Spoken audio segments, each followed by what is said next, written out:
Do you think it might have motivated some of the reasoning on Noah Samsen's end that his introduction to me was Professor Flower's hit piece on me, followed by the KORVIDAY debate, which the moderator of that debate has since disavowed KORVIDAY for their dishonesty in? You know, this video, I think, is a perfect example of what I mean when I say that certain video essayists are really good at using the aesthetic of their content as a defense. This video is the definition of like not a single bit of substance or actual good arguments, but really good like presentation.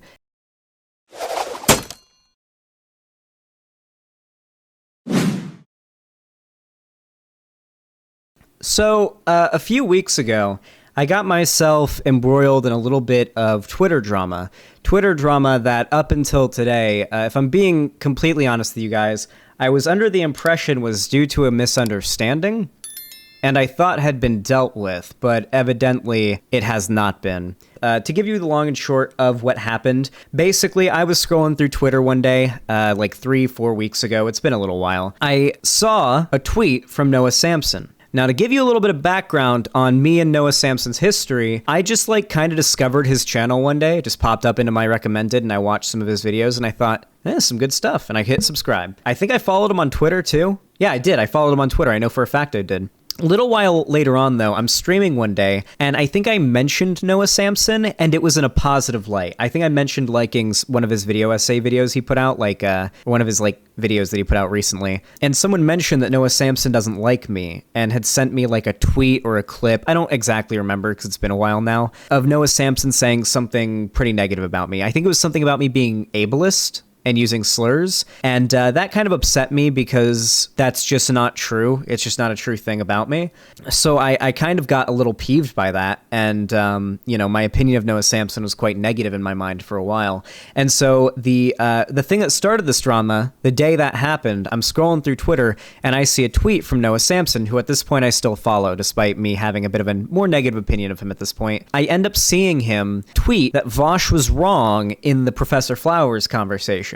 Now, I've watched the Vaush Professor Flowers debate twice now, and consistently, upon watch through, I have found that Professor Flowers' argument is one that, if I'm being charitable, you could argue could be used to justify genocidal rhetoric and behavior on the part of certain marginalized groups towards white people, not colonizers, as in those doing the colonizing, but white people as a demographic. And Vaush is simply arguing, no, we probably shouldn't do that. Retributive, like, violence against people who are part of a demographic that they shared with, like, the colonizing forces of the past and even present is not a solution to this problem. That was more or less my understanding of their positions and their arguments. So when I see someone say that Vaush was wrong in that debate, it concerns me because Vaush's position was genocide is bad. So I ended up quote tweeting that tweet, already kind of not being a fan of Noah Samsen because I'd heard that he disliked me for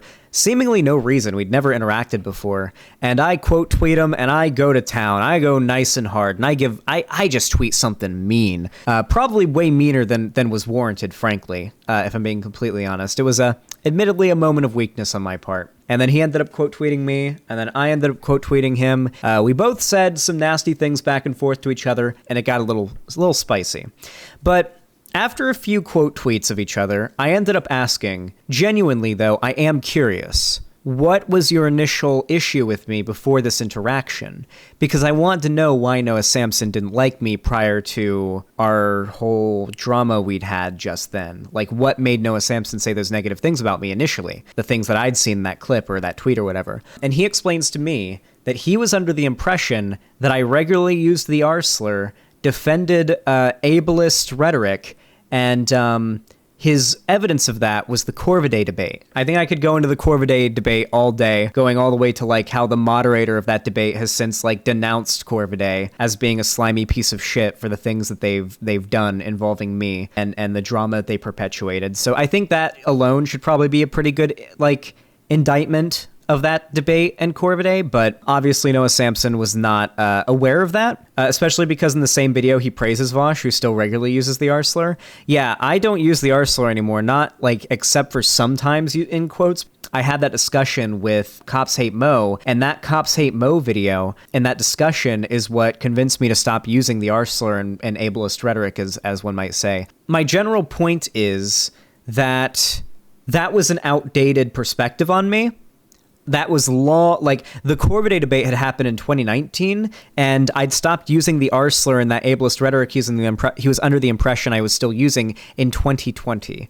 So he was very misinformed about the nature of my content. And so we ended up hashing through it. We ended up hashing through our disagreements, or so it seemed, at least. And, realizing that it was a misunderstanding between us that had resulted in this Twitter drama. And we just kind of like worked it out, right? And that was more or less the end of it until today, when this video dropped called Solving the Debate Bro Problem by Noah Samsen. And the very beginning of the video is an image of me. There's an intro here. Then the beginning is the Xan Man. And then there's some parts with me again. Then Vaush. I am genuinely interested in constructive criticism. I'm not against that. In fact, I seek it out. And I particularly seek it out from people who I believe are actually coming from a good place, who genuinely want to see me improve, because they genuinely want to see me be the best Xanderhal that I can be. And that's something I can respect. I've not seen this video yet, outside of a few clips, and I will admit the clips that I have seen have not given me a very good opinion of the video going in, but I am going to do everything in my power to ignore the biases that those clips have instilled in me already, and watch this video completely, neutrally, fairly, and unbiasedly. I'm going to try to genuinely consider every criticism that I get. If I catch a criticism that I don't really think is warranted, I'll refute it. If you reference something that I feel like is unfairly clipped or unfairly represented, I will add context to it. And if you say something that I just generally disagree with, I'm probably going to argue against it. But for the most part, I'm going to go into this genuinely trying to consider all the positions put forth to me. Now, I understand that this video is a mix of me and Vaush. It seems like effectively this part of the online left has kind of turned me and Vaush into one person in their minds. Not much I can do about that, but let's go. Notepad, yes, I will be using Notepad to keep track of some of my thoughts, because Noah Samsen said that he might be willing to come onto people's streams and talk to them about some of the disagreements they have with these videos, if they have like really specific, or not really specific, but actual like specific criticisms to levy, and not just like, hey, let's come on and talk about it or whatever, just like an actual list of things that we disagree on, like examples. So yeah, I'm just going to have this Notepad document here. I'll write down some of his claims that I want to tackle. Let's go. Fucking idiot. Noah, the coward Noah Samsen, who said that he liked me in a video and then later posted like a minute-long retraction in the following video. I have no problem with black creators getting really big. However, FD signifier is a dumb What? Bro, what are you talking about? Wait, what was that stitching? I don't know, like, what that stitching was there. I don't believe I said I have no problem with black creators becoming large on BreadTube, but, and then, like, zooms in and then cuts to me saying FD signifiers stupid. I'm pretty sure that's not... I'm pretty sure that, like, not only would I have caught the horrible wording of that phrasing, I feel like my chat also would have caught it. And that stream had a lot of viewers on it. I remember like how banging that stream was. I feel like that stream had a lot of viewers. I feel like somebody would have called me out if I'd said something that weird sounding there. That felt like weird clipping. Hassan Piker is an idiot. Nobody learns anything new from Hassan. I don't believe that Hassan is capable of defending socialism as a concept. I don't think... Damn, fucking true. Yeah, no one learns anything like new from Hassan. I mean, probably nothing like substantially new from Hassan. Hassan is like entertainment for lefties, okay? Hassan Piker is definitely a real leftist. I do believe that. Hassan's content isn't exactly what I'd call educational, okay? Doesn't mean his content's bad. This is not a moral judgment of his content. It's not even a prescriptive judgment on whether or not you should or shouldn't be watching his content. I'm sure there is stuff to learn from his content. I'm sure I could even learn some stuff from his content from time to time. I'm sure he's referenced some, he's probably brought up some pretty useful studies or data or anecdotes or stories or whatever, right? But broadly, the average Hasan Piker stream, you're mostly there for fun, laughs, and entertainment, not to learn new shit. Hasan Piker is entertainment that's going to be very good for you if you already agree with him. Hasan Piker might not be good if you're trying to be convinced to join the left. Because, and I'll stand by this as well, Hasan's not a great debater. And as I say here, and this is what I'm referencing, Hasan can't defend socialism. He can't really defend his positions very well. He's not a very good debater. There's nothing wrong with that. Well, there's nothing wrong with it, like, on its own. I guess the issue I have is that Hasan is simultaneously bad at debating, but then, like, I won't say shit talks entirely the concept of debating, but seems to have, like, this really bad perception of debate bros, probably brought on by Destiny. And it's led him to saying some pretty dumb things about the concept of debate. He understands it enough to defend it as a concept. Fuck you, FD Signifier. Fuck you, Noah Samsen. Fuck you, Hasan Piker. Go fuck yourself. Don't be proud that you can't defend your ideas in a debate. Don't proudly exclaim to the online right and everybody watching that the left isn't... Okay. I will say this. We did just watch Vaush and Noah Samsen talk for like 30 minutes just now, and Noah Samsen did kind of walk back about just about everything they covered, it felt like. Oh, yeah, the weed light thing. For those of you guys that don't know, this weed light here, this was actually a gift from my editor / very close friend Cherry in the chat. Basically, this was a Christmas present, right? It was an early Christmas present from Cherry. They had this custom made for me. Cherry actually helped me pick out weed that was good for, like, dealing with my just issues that I have, like, with anxiety and, like, stuff like that. Just helping me pick weed strains and stuff like that. So me and Cherry bonded a lot on talking about weed. And they ended up getting me this cool little custom etched little weed sign thing that lights up and everything. And I have it right here. So, I will say it is a little bizarre to make fun of that. And shouldn't defend their ideas. I'm sure that Noah Samsen will just end up putting out another video about how debate bros are awful. And with the bisexual lighting and everything like that. Wait. How bi is the lighting?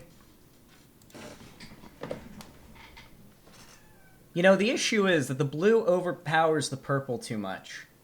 How do they achieve that? Yo, Noah Samsen, if you ever see this, can you let me know what to do? Because, like, in real life, I'm looking at these lights in real life, and it is just exactly what you want it to look like. It is spot on. But I'm looking at it on the camera right now, and it's just... like, the purple is good down here because the blue can't reach it.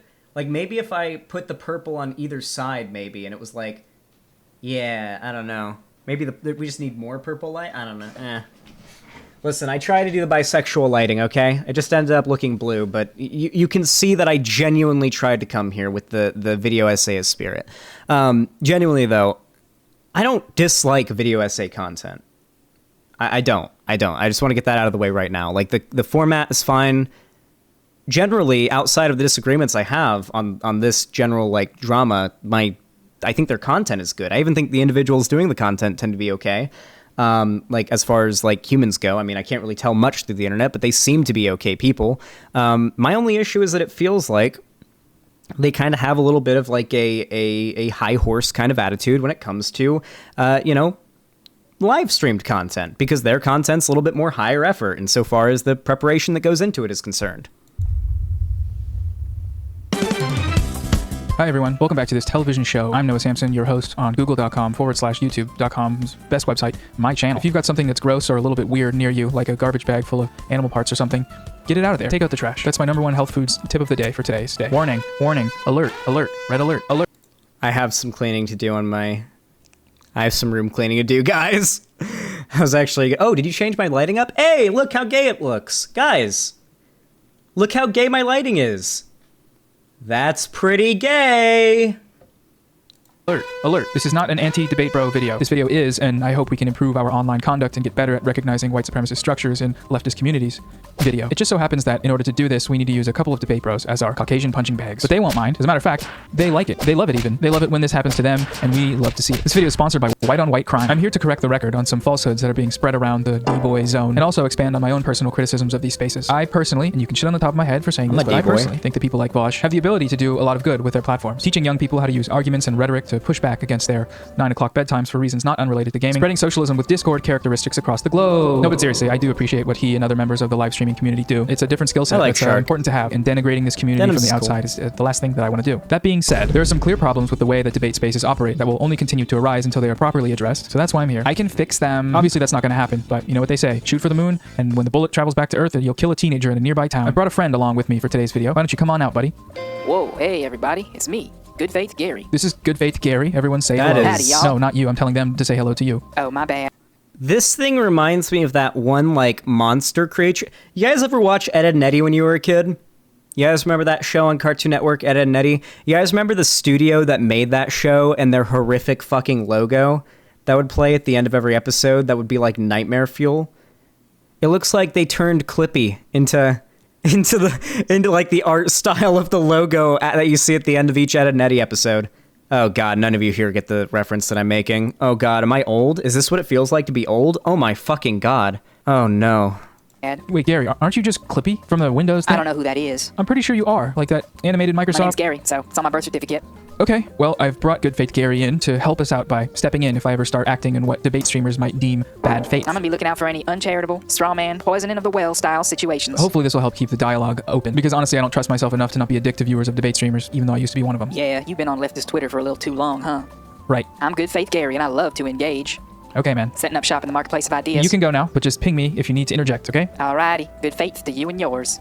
Anyways, if you're a streamer that's watching this live right now, I forbid you from pausing this video to pick at me like a scab and go me. You're gonna keep this video playing and you're gonna like it. I'm just joking, but if you do need to pause, now would be a great time while I have my Patreon link on the screen. Go refill your nuggies and warm milky and pay me some money, okay? I'm doing God's work. Organized religion moment. I'm like the white You should also donate to me. Joel Osteen. Why is that in the script? Come on. All right, thanks. Time to go. Fuck you. Well, here we go. The Xan Man, my segment of the video. This is exciting. Hearing my own voice makes me sick. Here we go. Oh, God. I've been spending the last month or so working on a couple different scripts for videos when the following clip was brought to my attention last week. It's from a video by the leftist streamer and YouTuber Xanderhal titled Why LeftTube is Dying and the Next Anti-SJW Wave is Rising. Oh no, this situation sounds dire. We better take a look, see what's going on. You'll notice, and we talked about this earlier, there are some people online in the political scene right now that are left-wing, that are growing and are doing well. Many of the creators that are really blowing up right now are newer essay, commentary, bisexual lighting YouTubers. Good example of this is Noah Samsen. We just did a segment earlier covering Oh hey, that's me. Noah Samsen, how he's actually a dumb f***. Oh god damn it.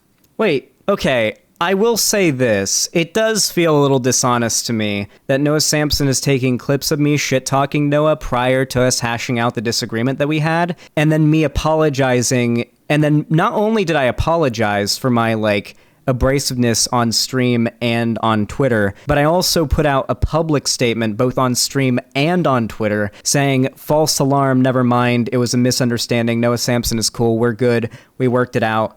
Yeah, it's all good. So it does feel like a bit of well poisoning to take something I said prior to our working out of a misunderstanding and both of our apologizing to each other, if I recall correctly. I don't know if he apologized for anything that he said or did, but I think he apologized for, like, the misinformation about me using the R slur. But, like, it does feel a little weird to me. It's not a nice feeling. That dude is literally gaining 4,000 subs a day right now, and this worries me. I am worried about channels like Noah Samsen and people like Hassan blowing up on YouTube because they're stupid and they can't defend their positions. Now here's where I paused the video and thought, Tom Hardy gif from Mad Max.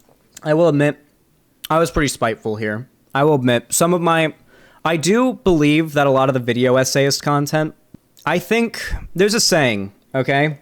There's a saying, chat. Have you ever heard the saying, those that can't do, teach? Generally, I don't really like that saying very much because it implies that, like, teachers are less deserving of, like, better pay or whatever because they're somehow not qualified. I don't like that implication of the saying, but I do think that it has some level of, you know, application here. Being able to completely on your feet use good rhetoric and to have the skill to debate someone effectively is, well, as I said before, it's a skill. And a skill is something that has to be grown and cultivated through practice, and it has to be good practice. It can't just be, like debating random no ones in Discord while you're off stream. You really have to, stick your neck out there and try to challenge yourself to learn and get better at debating.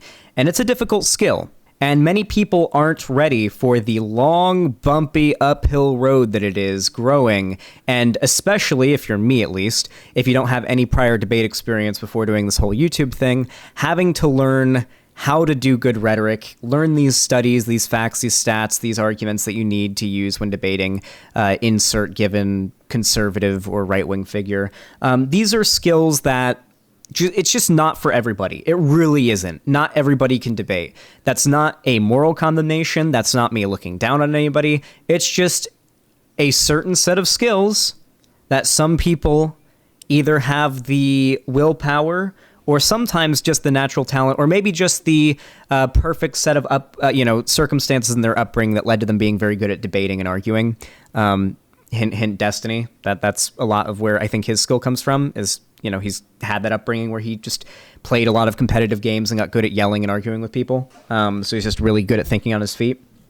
These are skills that not everybody has, and that's not a bad thing. It doesn't mean you're any lesser of a content creator if you aren't capable of doing that, like debate style, thinking on your feet in like a really heated environment type content. The problem is that if you can't do that sort of debate format content, naturally the type of content you're going to make would be non-debate style content if you're trying to still get your ideas out there, which would naturally be video essay type content. There's nothing wrong with making this type of content. I guess the thing that frustrated me, and granted that quote is coming off the heels of me and Noah arguing on Twitter, so I was very spiteful and angry, and that I will totally own up to, but the thing that worries me, I guess, is that I'm seeing a larger percentage of the online left start to prop up the video essayist content that, as at least when I've seen of some regular Twitter discourse from creators that aren't really big fans of debate at all. And that's fine. You don't have to be a big fan of debate. You don't have to want to debate or anything. My problem is when these particular figures, the ones I've referenced, specifically shit talk the debate format and those that engage in it. Because I think that, just objectively speaking, we need to broaden our tactics as much as possible. I don't really think this is a controversial take, at least I'd hope it's not. I think that having video essay content that's highly edited and well prepared like Noah Samsen is good. In fact, a lot of the shit that I've learned, that I've used to win debates, I learned from video essayist content, because video essayist content is way better at being educational. At least it's better at being educational in a more nuanced and detailed way because it's prepared and it's edited and it's scripted. And so every word can be perfectly tailored to fit as much information into a sentence as possible. That's not always the case when you're just talking off the cuff. Hey, thanks for the raid, Vaush. I appreciate that. We're actually covering Noah Samsen's video on Vaush and me. I imagine many of you have already seen the video and Vaush's response, but if you're interested in seeing me respond to the video all over again, then feel free to stick around because we're going to have a fun, good old time. It's going to be good, okay? It's going to be good. Anyway, yeah, I don't have a problem with this type of content. I don't even have a problem with it being popular. I guess what I have a problem with is the largest figures in this video essayist sphere just constantly shit-talking debate. And my main concern with that is that if you go back in time, if you hop in my Xanderhal brand time machine and you go back in time to 2014, 2016, etc., you will find that the online left was more or less just Tumblr and very Tumblr-like subreddits and very small, sometimes like small YouTubers who had a very, very small audience and were regularly just dogpiled by larger right-wing creators than them. The online climate was very hostile to left-wing figures, especially if you were part of a marginalized group before like 2019, okay? And that sucks. And the reason why I feel like the right was able to grow and gain such a strong foothold online, especially on YouTube back then, is because the largest figures back then all had a very, very common set of catchphrases. Ben Shapiro's catchphrase was more or less, the left was too afraid to debate. That was actually Jordan Peterson's catchphrase too, basically. Actually, as a matter of fact, look up basically any popular Gamergate era right-wing figure, and you will at some point, probably quite often, hear them say, the left is too afraid to debate. All the left cares about is feelings. They can't debate with the right because the right has facts and logic on their sides. The idea that the left is just a giant echo chamber, a giant bubble that needs to be popped, is something that had become almost an unquestionable truth online due to the absolute dominance of right-wing political figures on the internet.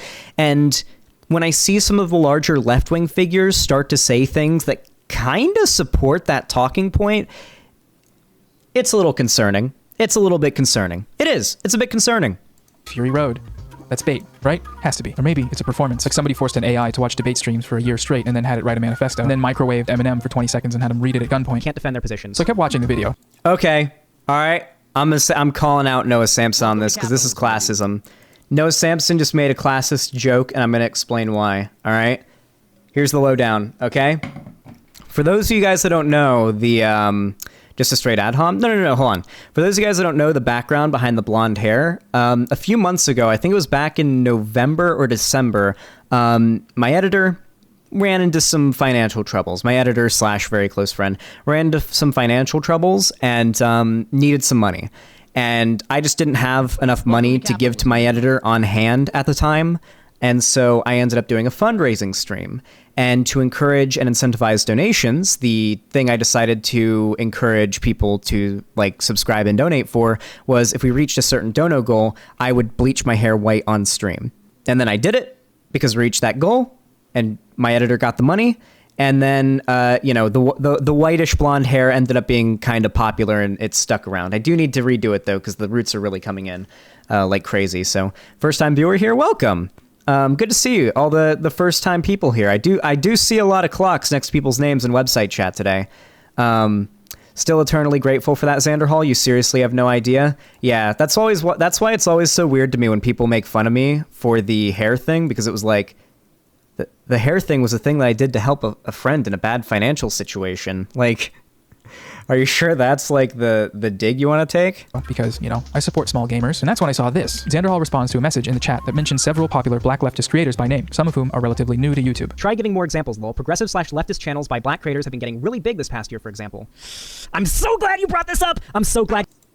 Oh, I remember what this is referencing. No, the individuals that they specifically referenced when they said black creators were a bunch of people I didn't recognize, and then one person that I did recognize. And I said, I don't recognize any of those figures. I think I said I'm all in favor of big, black figures getting big on YouTube, but FD Signifier is a dumb fuck. I didn't know any of these people. I don't know what their deal is. I don't know who Khadijah.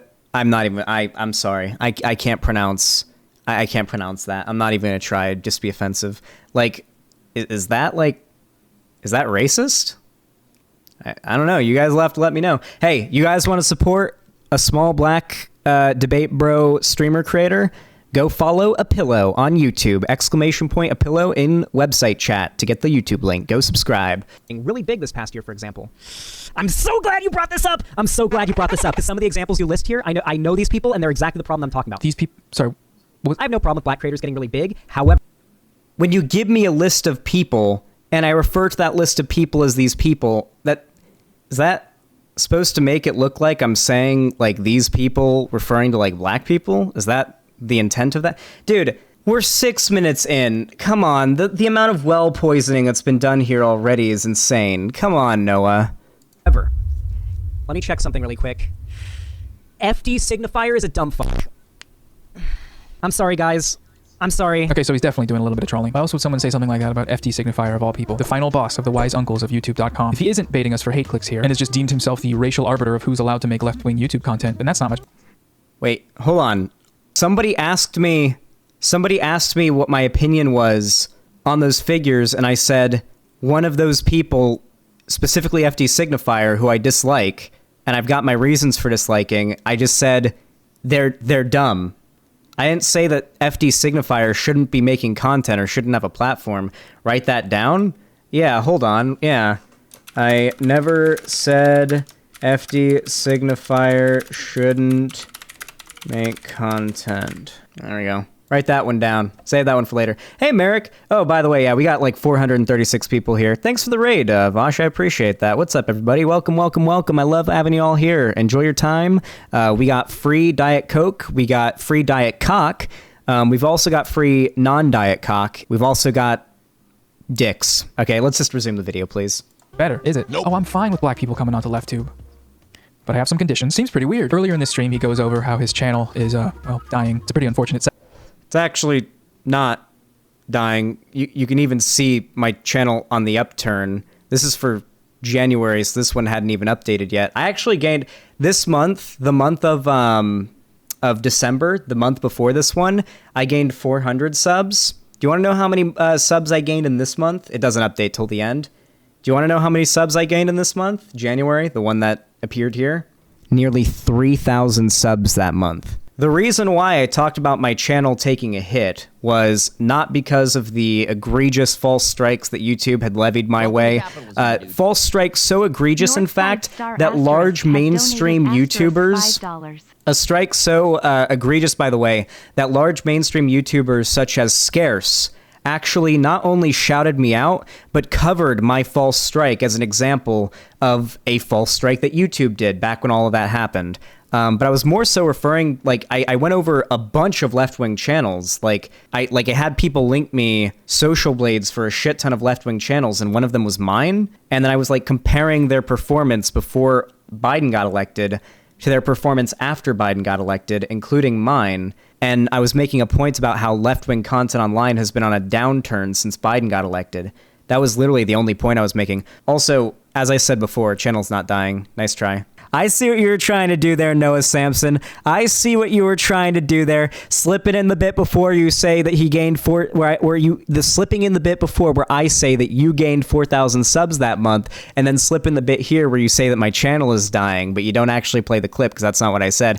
That's a sneaky little attempt at a little bit of a jab. I see what you're trying to do there. Segment, but I assumed at this point him lashing out here had something to do with that. But eventually he gets to a claim of sorts. He's going to be on the screen for...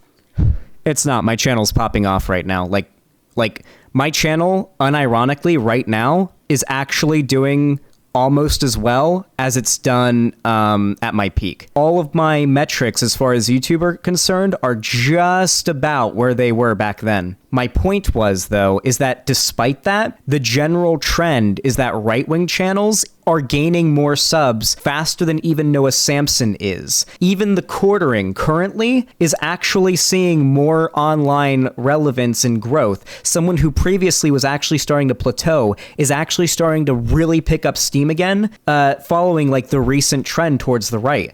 For a little while, so just a heads up, if a radiation sickness warning shows up on your HUD, you should probably pause the video and go take a shower. FD signifier is a dumb fuck. I was iffy on him for a while. He's been shit-talking the debate bro thing for a while now. He's also gone on Twitter and said some dumb fuck shit about like BreadTube debate bros and stuff like that. Here's the thing. People like FD signifier, Noah Samsen, these all have one thing in common. They hate and nonstop shit-talk debate bros. They'll just shit-talk the concept of being a debate bro and claim that debate bros are all toxic assholes who make the left.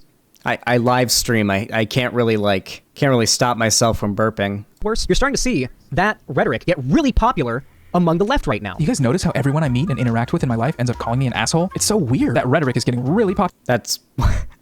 I mean, that would be a nice go at Destiny, I guess, but like... Noah Samsen, the timing of this video isn't exactly very good when you consider that like a week ago, half of lefty Twitter was crucifying Thought Slime on my behalf. So no, the everybody I meet thinks I'm an asshole thing isn't exactly true. And listen, all I'm going to say is people that I know are privately pretty close friends with Noah Samsen have come out publicly and said that I am not like secretly a piece of shit or anything like that. So, I mean, people that Noah Samsen is friends with that know me pretty well would say otherwise. Popular right now. Whoever's doing that, we gotta stop. Noah. Okay, sorry. Here, let's let him finish making his point. Do you think that the left online would do better with people like Hassan?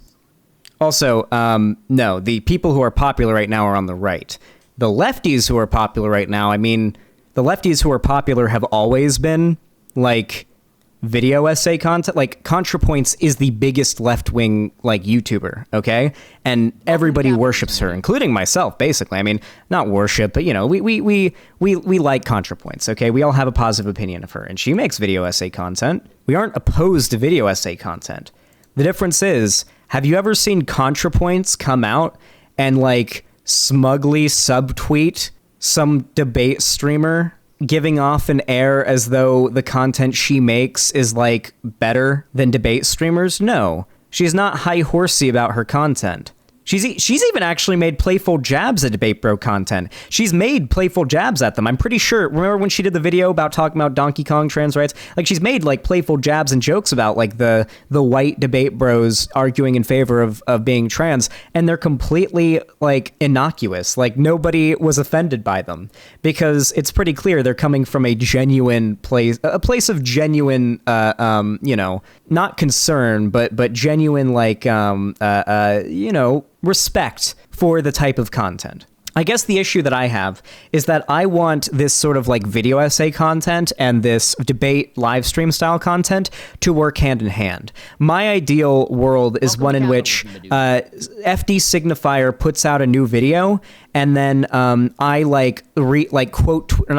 I like signal boost that video on stream and say, hey guys, I watched this video off stream and I really liked it. And then I hit up FD Signifier off stream, and then I'm like, hey, you want to come on my stream and like talk about your video? And then I have him on to like elaborate on the points he made in his video to like a broader audience. Like, that's generally what happens when I encounter a video essayist that like whose content I like. And that's what I would like to happen with FD Signifier. That's what I would like to happen with Noah Samsen. I would be willing to bet that on 99.9999999 repeating percent of issues, we don't disagree. We'd probably have a grand old time if we sat around, sat on the couch, got high, and watched some fucking, TV together and talked about politics. We'd probably have a grand old time. But now there's an audience watching, and that audience wants blood, so let's see what happens. And Noah Samsen and FD Signifier being the largest figures on it, the types of people who say debate is bad, who literally say debating is bad, people who literally... By the way, they don't literally say debating is bad. That's a pretty exaggerated version of their take. My issue is that it feels like the way that they apply their condemnation to Debate Bro streamers, it tends to effectively lead to, basically every Debate Bro streamer besides maybe insert some exceptions. It's a concept are against debate and defending your ideas, and they publicly say so. Why does he keep zooming in on the weed light? Okay, so Xanderhal says that Hassan, Feek, and I are, as a concept, against debate and defending our ideas, and goes on to conclude that what's wrong with the weed light? What's his issue with the weed light, guys? I really don't get it. I like the weed light. Cherry got it for me. It was a gift. Noah Samsen is in favor of the drug war. Damn. Now we know. This will inevitably end in a weakening of the online left. That's a joke. Because I'm starting to see the online left turn into what it was back during the Gamergate era. One of the biggest common talking points from the right during this era was the left was too afraid to debate and defend their positions. That's why Jordan Peterson and Ben Shapiro blew up so much. Because they debated. And they didn't debate well, and they weren't telling the truth. They just debated. Absolutely fucking true, okay? Absolutely fucking true. Not only that, but can we just point out how much of a fucking, like, masterpiece this chart that I made here is? Can you imagine, like, disagreeing with this chart? This is perfect. Basically, all this chart is I wrote down a few time periods in the internet. 2014 to 2016, Gamergate. The next time period, 2017 to 2020, the area from like around the time when lefty content started to blow up to Biden's election, and then Biden's first year of presidency to today. And I asked my chat, of each of these eras, what discourse topics, culturally, online, broadly, which come to mind? During the Gamergate era, all anyone could think of were right-wing dominant cultural trends. During this time period, all anyone could think of were left-wing dominant cultural trends.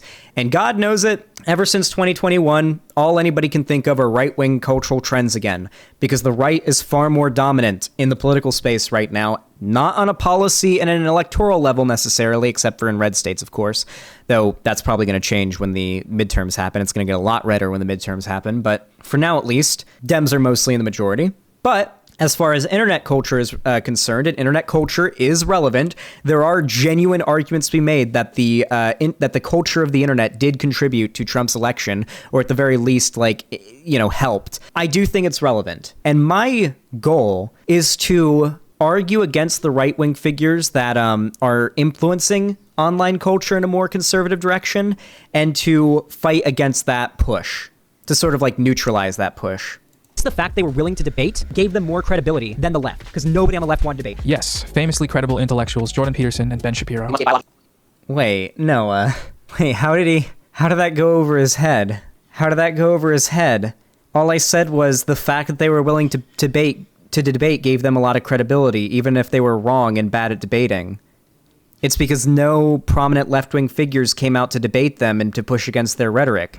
The only people they debated were like untrained left-wing college students that could easily be like blown out in 30 seconds for a quick clip that can go viral on YouTube to millions of people. That was literally my point. Wait, what? You're missing the point. Like, this is the thing that frustrates me so much, is that I genuinely do feel like if I could like telepathically communicate with Noah Samsen right now. Like, if I could just have Noah Samsen in a call with me right now, and I could just snap my fingers and all the thoughts in my brain could go into his brain, then he would agree with me. If he could hear like the entire sort of amalgamation of experience, data, and just general like not data, but experiences and sort of stuff that I've seen, debates that I've had, just the experience that I had, the experiences that I've talked with people that have had, I feel like he'd probably agree with me, but it's just so much information and so much context. It's very hard to get across in words. And I think that's where disagreements like this lead. And it's so frustrating because I know like confidently that I'm right, because I've got so many examples to pull from to back up my perspective, but it's just so much to get out in one stream, to get out in one sentence, to get out in one talk even. I know this is embracing the stereotypes of debate bros, but I 100% believe if Noah doesn't come on, it is because you can prove so much of what he said is wrong, Xan. Maybe, it depends. We'll see what ends up happening. While you're putting your finger in the little hole. Rubber. So where is Xanman getting this impression about us? Well, I have a few ideas. I've gathered some clips together of criticisms made about debate bros by the people he's mentioned. These are things that I both agree with and think may be the source of this characterization. Sorry if this is a bit tedious, but I think it could be potentially helpful to have all of these critiques sort of compiled here. To give a little context as to the state of this riveting discourse, during a recent live stream, Hassan voiced some criticisms about the debate bros fear and the audiences it tends to cultivate. I agree, but I also see the downside of never having your viewpoints challenged with opposing views. Yawn. Okay, so I just said okay at the same time as Hassan. The problem with anything Hassan says about debate bros is that he's always referring to Destiny and Destiny's community. So it's just... I've started to maybe ease up a little bit on Hassan when it comes to his opinion on debate bros, as much as I think his statements are a little annoying.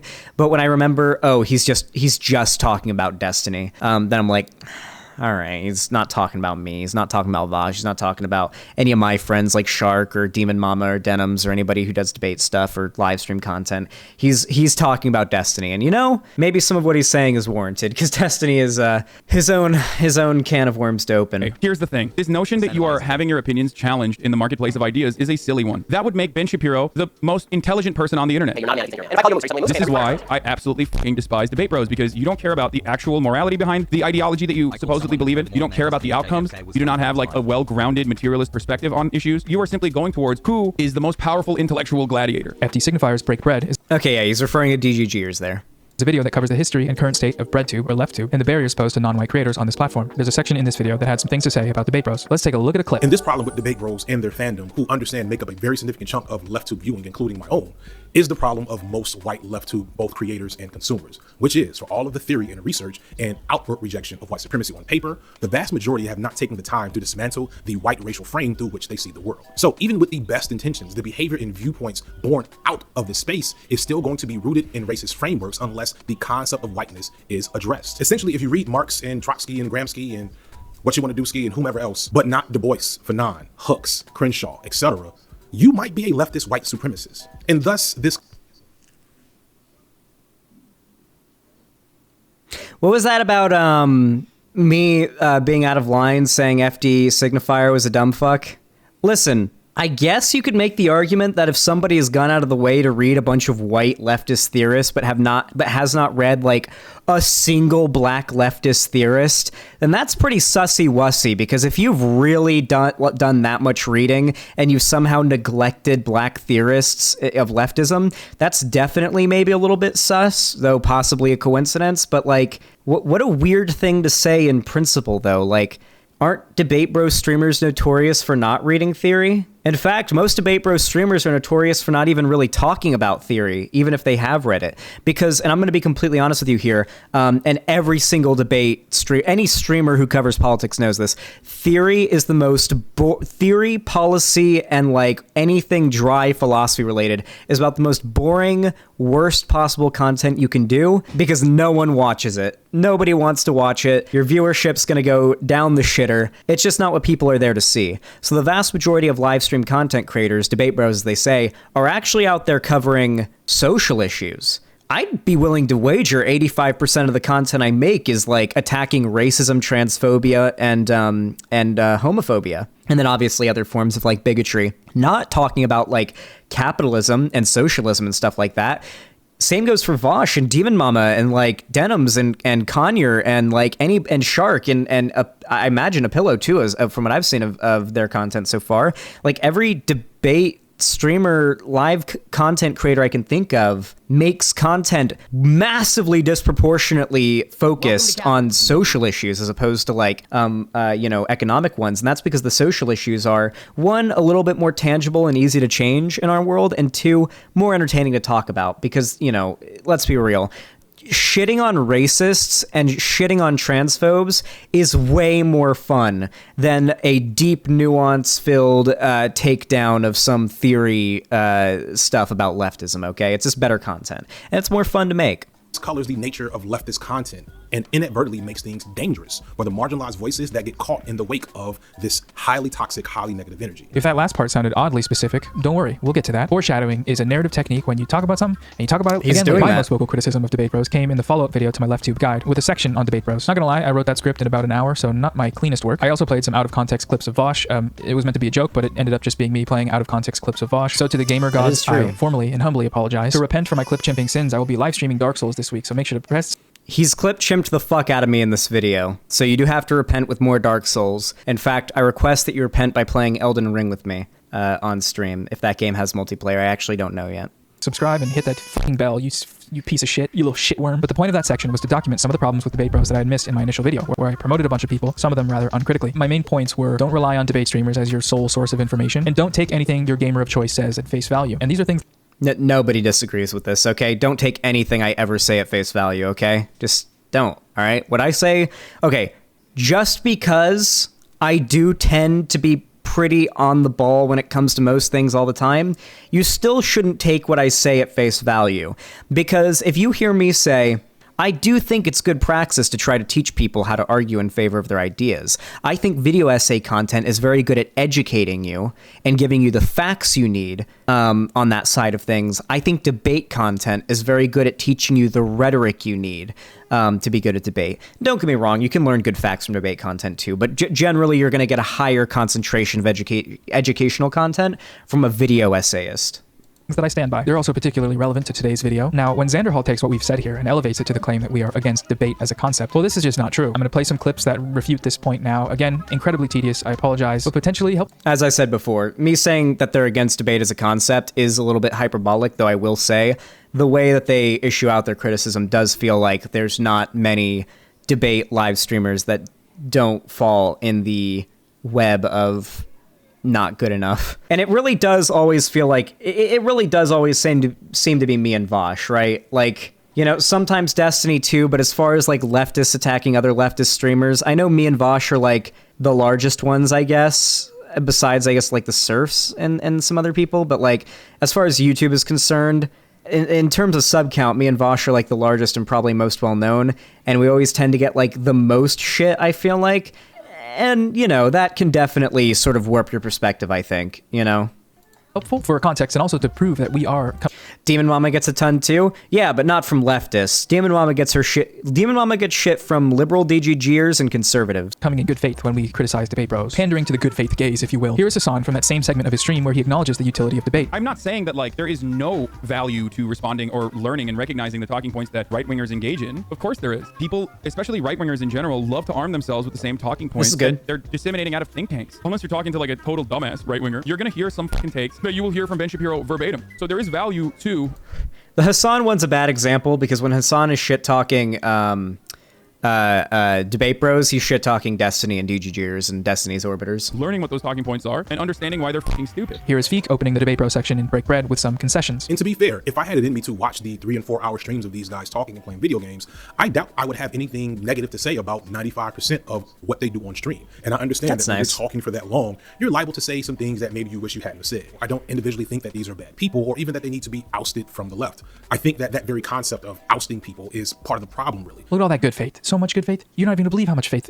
Yeah, but then FD Signifier then goes on to suggest that, like, it feels kind of vague, Tweety, but more or less that, like, me, Vaush, and anyone else who falls into that, you know, area is a leftist white supremacist, as he said. Like, when you say that and then follow it up with but, it feels a little bit less genuine, you know?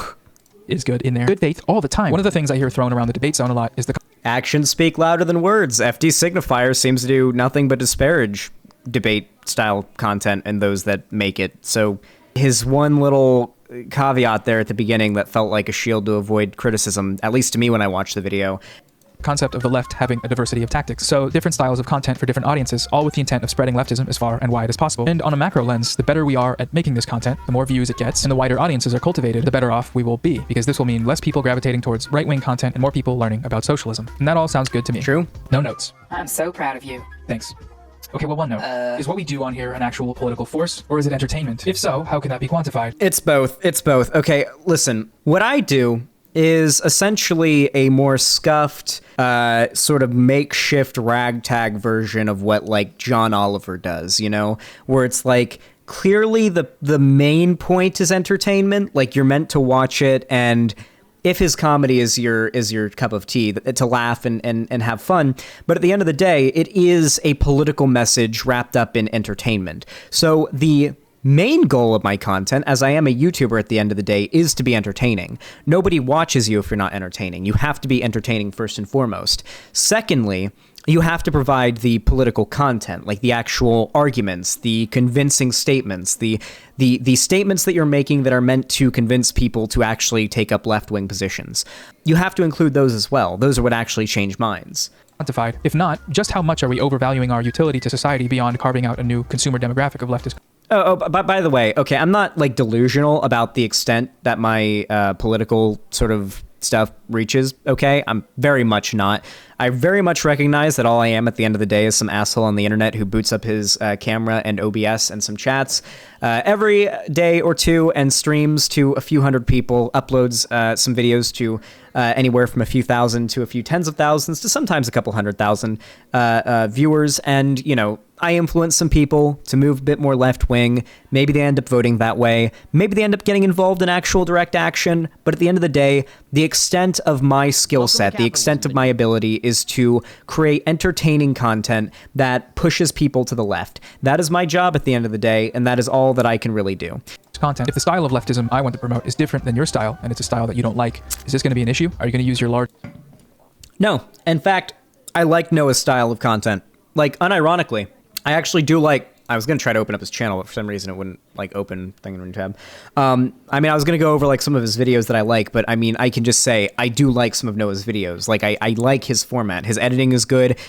His, like, general lighting and demeanor in content tends to be good. His channel's growing quickly, which is helping to spread lefty ideas to new people. I don't have an issue with that. My only problem, I guess, was his general disposition towards the Professor Flowers debate, which I know he'll get into a little later, and then his general presumptuous aggression towards me prior to our, you know, hashing out of our disagreement and our misunderstanding. Platform to strike me down? Noah, you're vague posting. Are all forms of content equal when it comes to learning? Noah, stop it. So many questions, no answers for now. Okay, that was weird. Probably man. not. What, have you never heard of the Socratic method? Oh, okay, yeah, never mind. I like it. I like that a whole lot. Okay. Ugh, That's that's so not what good. that is. I'm a cunt. Briefly, I would like to take a deep dive into an interaction I had recently that I think might be helpful for illustrating some of the problems with online communication, specifically regarding the topic of debate. It's a little detour, but stay with me, okay? I'm gonna get better at writing one day. My ADHD pills are in the mail. So I tweeted this a few weeks ago. Soon, okay? I'm working on it. Working on getting those pills. Gonna be popping those pillies, baby, and then it's gonna be over for these hoes. Saying that basically, I do not think white genocide is something that we should be debating. God, I'm so glad we finally got to this, because it is just, I feel like so many people have, like, made up positions that I hold about this, basically. White genocide isn't real, and it's not a threat. Okay? It's not a thing that's happening, and it's not a thing that is at threat of happening. If you want any more evidence that I believe this, go watch my recent debate with Brittany from Politically Provoked, in which literally it's me arguing against the idea that, like, minorities are going to try to take retributive action against, you know, like, white people. Okay? That was literally that whole debate was me arguing against that idea, okay? So, just because white genocide is not like a reasonably like likely thing to occur doesn't mean that when people who seem to be fairly well accepted on the left, or at the very least people who you know claim to be on the left, are spreading ideas that aren't, I wouldn't even say are like, my issue isn't even the white genocide stuff. I think the white genocide stuff kind of stands on its own as being, you know, deplorable enough that you don't have to like dunk on it too hard. My issue more so has been the weaponization of progressive language in favor of right-wing talking points that have been labeled woke by nefarious actors who claim they're on the left. My biggest example of this that I have to point to has to be Black Hammer. Black Hammer is a black separatist group that has, I'm not going to say an insane amount of pull, but, you know, they've got, like, a good amount of people know about them. And they hit the news recently because, one, they have a website where you can literally pay hundreds of dollars in, and I quote, reparations to gain a certain, like, basically you have to pay reparations to join Black Hammer as a white person and to be like designated a white person who has atoned for their whiteness. And then on top of that, they claim that they were going to purchase some land out in Colorado, up in the mountains, where they were going to build an unironic black ethno-state, or not black ethno-state, a non-white ethno-state. Not exactly sure how non-white you'd have to be to live there. I'm sorry, Lonnie's being very loud. I don't know exactly how non-white you'd have to be to reside there, but you can put the pieces together on how disagreeable I would find something like this Hammer City thing they were doing. And then more recently, and this is the thing that's so worrying to me about this, more recently, the Black Hammer organization announced their an alliance with the Proud Boys, the neo-Nazi white supremacist terrorist organization, violent terrorist organization, because of their shared interest in achieving racial segregation between black and white people. My problem isn't that like we're going to have some weird horseshoe, some weird white genocide. My worry is that a shit ton of people on the left are essentially through horseshoe theory going to become amicable to white supremacist ideals because of the way the ideas have been packaged by certain actors. Ghazi Kodzo, leader of Black Hammer, is just one example. I don't think that Professor Flowers is as bad as Ghazi Kodzo. After all, Ghazi Kodzo was literally recording videos of him calling Anne Frank a white colonizer bitch or whatever who deserved to die in the Holocaust. And Professor Flowers isn't out there doing that. So she's certainly not like on that level of like white separatism. My problem though is that, you know, that's the natural conclusion. Okay. Wait, you guys didn't know that that's what Ghazi Kodzo was doing? Yeah. The leader of Black Hammer. Yeah. He said that, he said that, Anne Frank was a white Becky who deserved to die in the Holocaust and was a fake Jew because she's white. Yeah. So there are some cases where, and by the way, I want to remind you, all the members of Black Hammer, all people of color, all claim to be on the left, all claim to be leftists, okay? I think you understand what I mean by sometimes really bad ideas can be wrapped up in woke wrapping paper to look a little bit more friendly than they are.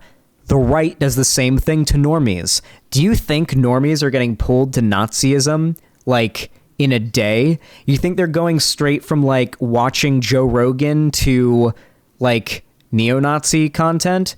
No. They're getting drip-fed small amounts of non-preachy political propaganda wrapped up in entertainment. And they don't even realize they're being radicalized to a more bad position, because those that are radicalizing them are very good at hiding their true intentions. That's a concern I have. I see it on the right, And while the right and the left aren't the same thing, that doesn't mean that people on the left can't do the same thing, and there isn't worth in being a little bit more, perceptive about that kind of thing. The long debunked white supremacist talking point about the white population being eradicated through... Transphobia is long debunked. That does not mean that a significant amount of people in this country aren't transphobic, okay? The vast majority of Americans believe that trans people are not valid. You guys know that, right? Transphobia has been long debunked. The academic sphere does not debate about the validity of trans people's identities or whether or not transitioning is good for people with gender dysphoria. It is not. It has been long debunked that being trans is bad or whatever, right? However, the vast majority of Americans, if you were to walk up to them on the street and ask them, is a transgender woman a real woman? They'd probably say, nah, not really, man. If you ask them that question, that would probably be their response. And if you disagree with that, I'd be willing to discuss it, but I feel like that's pretty inarguable. Like, there is a pretty big issue with trans acceptance in this country.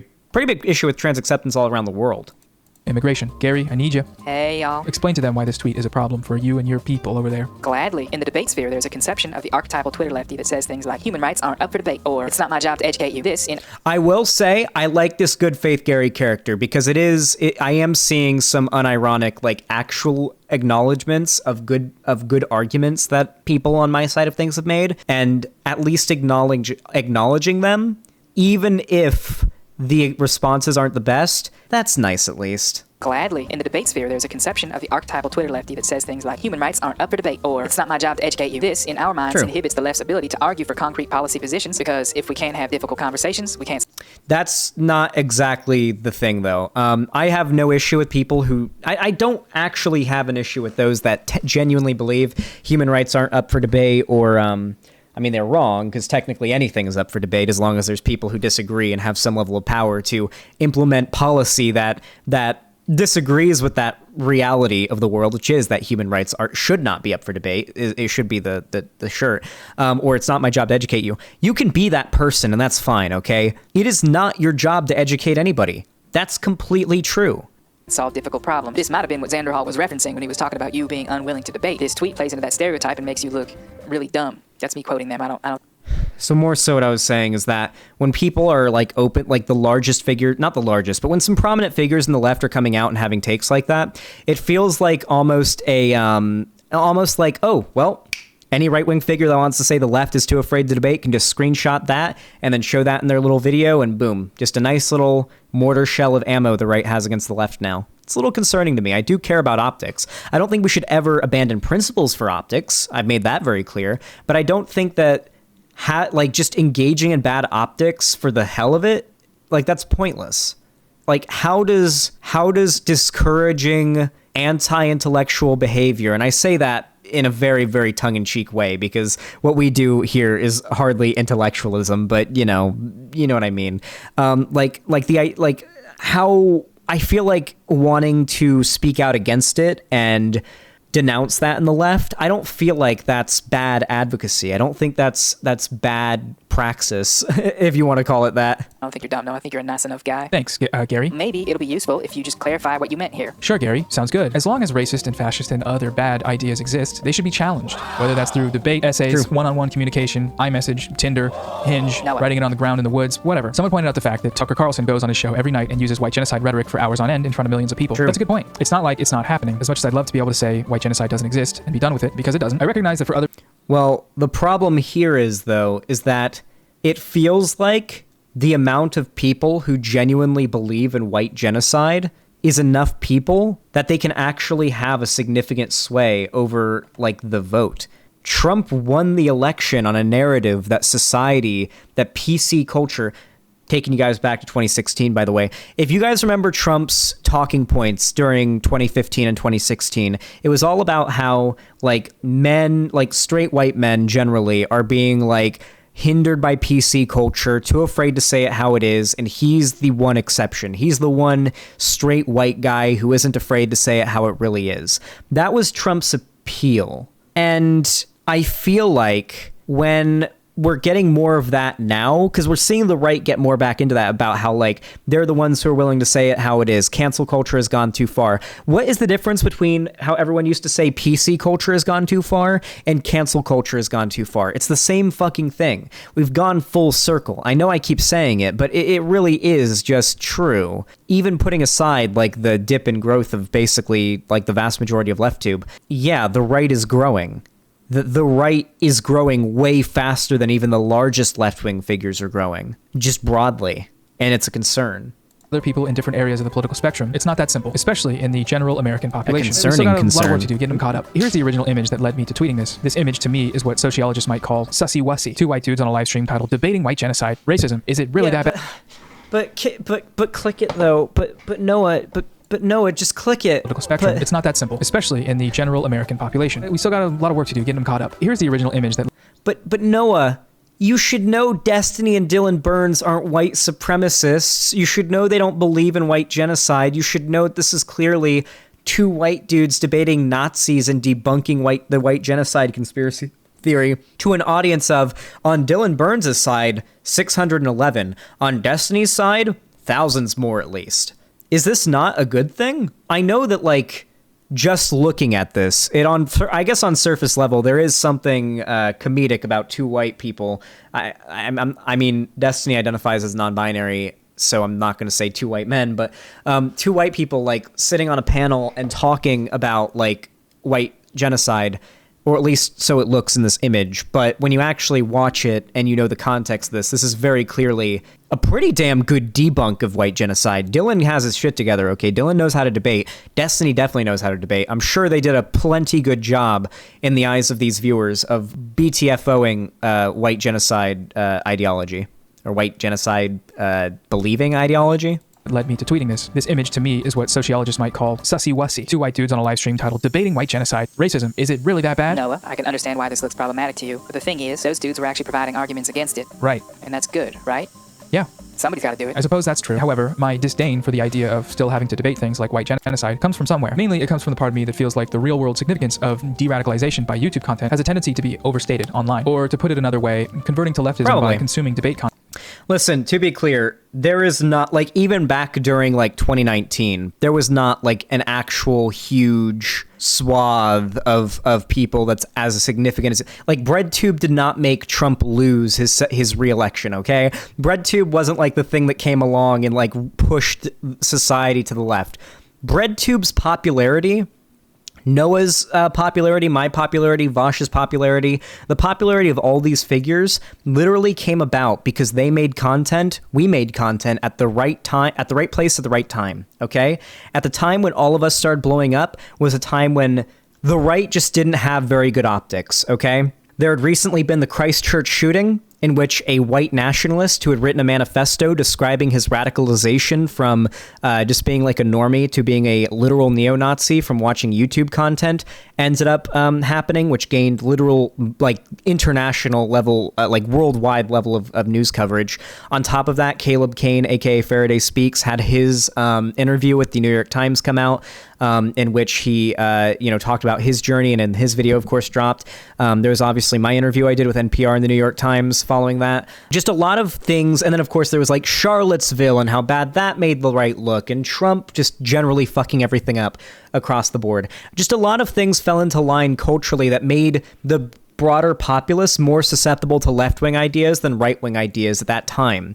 And so a bunch of left-wing YouTubers were able to grow in popularity. It was a mix of there being some left-wing figures out there willing to debate their ideas, a thing that the right had convinced a lot of people wasn't a real thing. And a lot of it had to do with, and I would honestly say, stop not biting that bullet is super bad optics. Which bullet? The one that I'm biting right now? Oh, yeah. Like ContraPoints, I would argue, has absolutely done more for the left than, like, Vaush has, or than I have. ContraPoints has definitely reached more people than me and Vaush, and she does video essay content, not debate content. I'm not saying that the types of content, one being larger than the other, is a bad thing. My main issue is the attitude of those that represent not only the left right now, but also represent an entire swath of the left. I'm friends with plenty of video essayist YouTubers, and they aren't happy with the impression, regardless of our opinion on Noah here. I've had people who make video essay content on YouTube come to me and tell me that Noah is giving them a bad name online. I've had people tell me that. And that's, I think, worth consideration, maybe. Content can come with certain side effects. Just got married You might recently? have had a de-radicalization Wait, you, experience Lonnie? thanks to someone like Vaush, How'd I not hear about Destiny, this? or even Xanderhal, God help you. And that's great. Seriously, I'm not here to knock on that. The less alt-right, the better. But my concern is that by staying in these spaces, it becomes easy to maintain habits of consumption that can inhibit your ability to recognize the reactionary tendencies that you or the people around you might still hold. Noah, echo chamber characteristics can be found in any online community, right? That's the basis of how they form, by bringing like-minded people together. There will always be issues like the ones that you mentioned. That's true, but the debate bro ozone echo chambers seem to have a uniquely grating effect due to their highly charged environments, massive platforms, and self-appointed status as the gladiator. Okay. The debate bro zone is one of the least echo chambery areas you're going to find in a political space online because it's all about debating. Can I, for example, get pretty spicy and just ban someone from the chat if I get mad when I disagree with them? That happens, but like, it's pretty hard to find anyone else who engages with those they disagree with more than a debate bro live streamer, because their whole business model is bringing people who disagree on stream and talking to them. That depends on the community. Oh, certainly. I mean, I can't speak for everybody, but I know my community is pretty chill when it comes to like brigading. And certainly, I want to be clear here. I don't think of myself as some like gladiator of the left, okay? All I think of myself as is a guy who really wants to get good at debating so I can represent the left well as far as arguments go online. That's it. That's my goal. Of online anti-fascism. One of the biggest problems back in 2014 and 2016 is there were no lefties online who weren't, insane to say, no, we don't actually believe that all white people are evil and we don't want to do this, and this that you claim you want to do. It wasn't until people like Destiny and Vaush and me and Chudlogic and Demon Mama and just like left-wing debate people came along. I should have listed ContraPoints as well.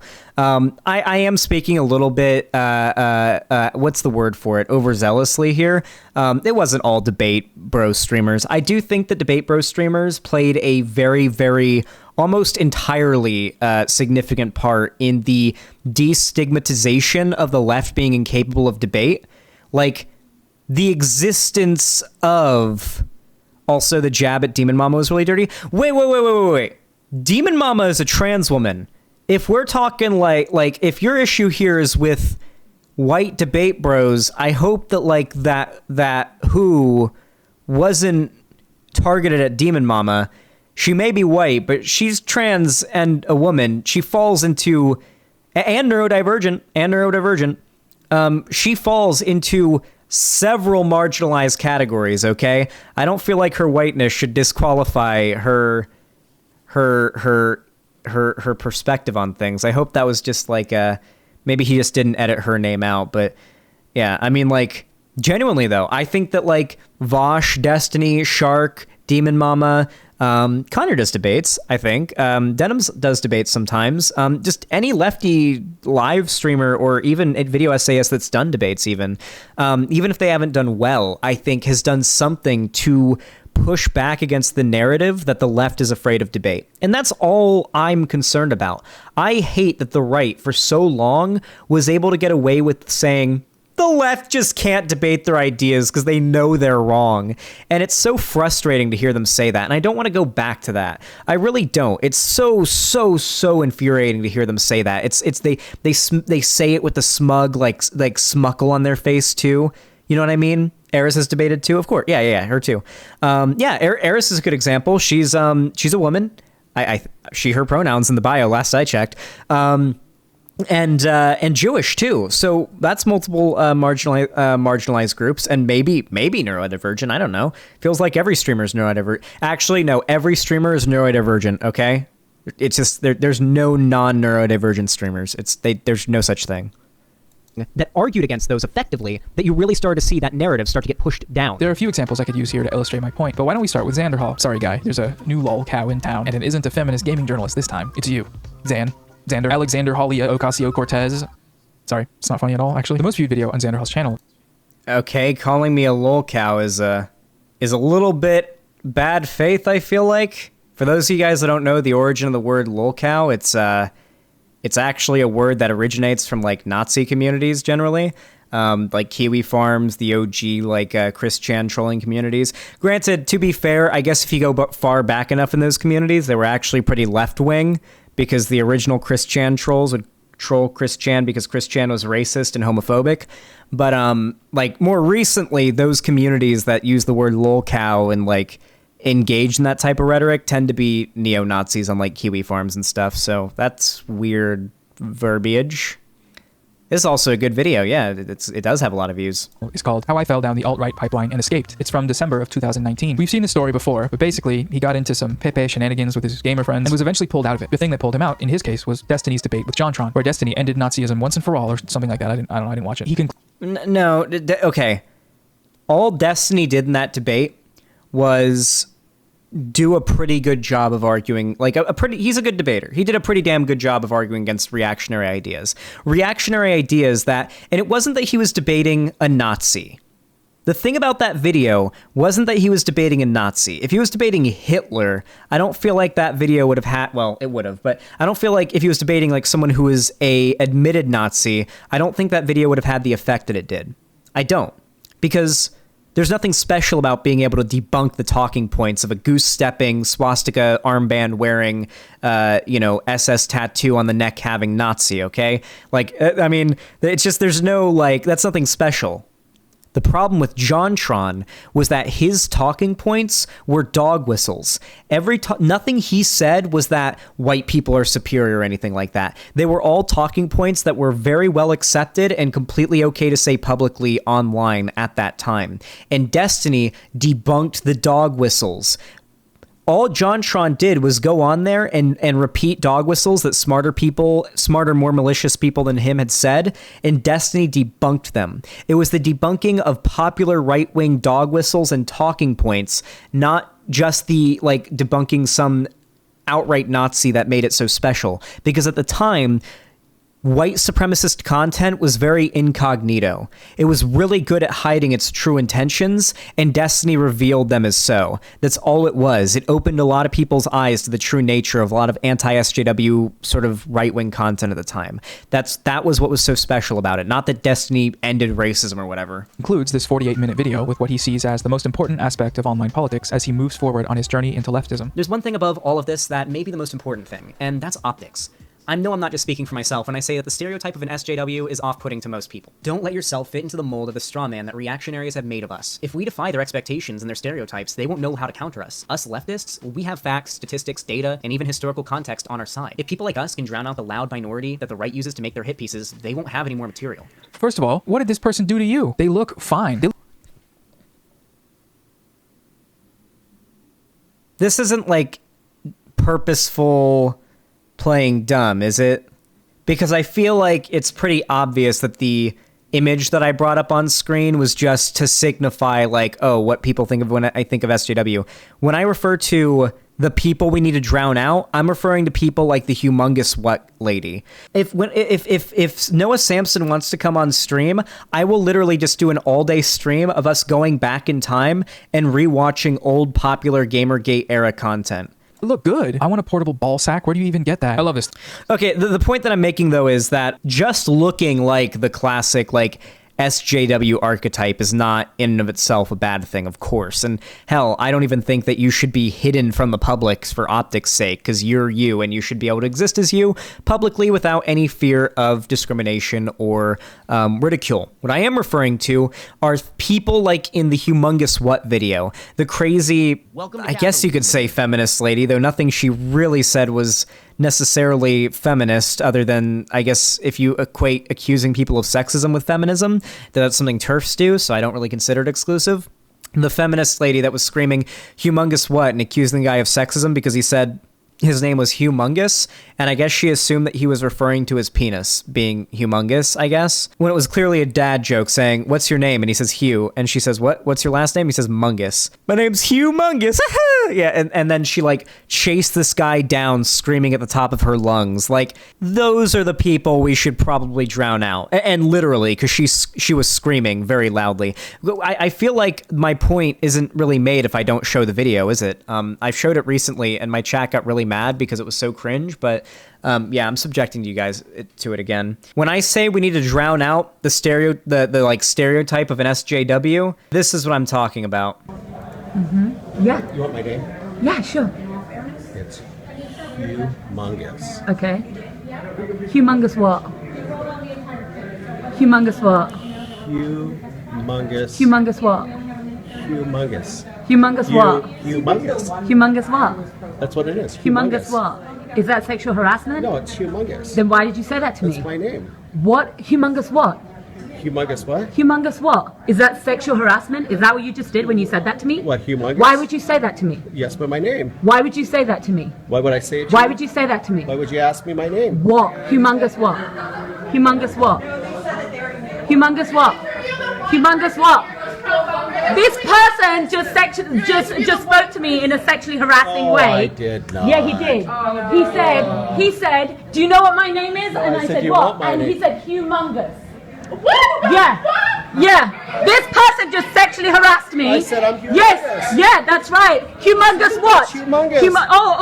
So now you're actually pointing to yourself. You're actually pointing to your body parts, and you're actually pointing to your body parts and saying that you're humongous. You're actually doing that. And this is the person who just got interviewed as a pro-bunker person of color, as if you represent us. They're using you as a token, and then you speak to me in a sexually harassing manner. How dare you? How dare you? Disgusting! Disgusting! You left the room saying your daughter's lives matter, but you disgusting! You just abused a woman! You just abused a woman, and you have the audacity! You have the audacity to say that girls matter? How dare you? How dare you? You disgusting person! Disgusting! Don't touch me! Don't touch me! Lower your voice. Are you going to do anything about how he sexually harassed me? Are you going to do anything about how he sexually harassed me? Are you going to? I need to go. Okay, he's asking me to leave. He's asking me to leave after I've been sexually harassed. I'm just asking. You're asking me to leave after I've been sexually harassed. Did you ask him to leave? Did you ask him to leave? This video went mega viral. Tens, if not, I'd be willing to wager hundreds of millions of people were exposed to this video. And probably almost every person who saw it was influenced by this video. Their opinion of feminism was probably influenced by this video in a negative direction, at least a little bit. When I say that my goal is to try to outshine, to overshadow, and to, be louder than like the SJW stereotype the right has made of us, I'm talking about people like this, not people who just happen to have blue hair or whatever. Okay, come on, that was a little bad faith. So he's like, yeah, you can be a leftist as long as you're not one of those filthy fucking degenerate SJWs, because they make us look very bad. I know this because right-wingers told me so, but let's cut him some slack. That was 2 years ago. Also, I didn't say they couldn't be leftists. I never said that. He's probably grown up and become a big boy now. Let's see what he's up to. One of the biggest common talking points from the right during this era was the left was too afraid to debate. If I'm being honest, I've probably gotten even more like, I wouldn't say vitriolic, but even more like emotional, I guess, on this topic.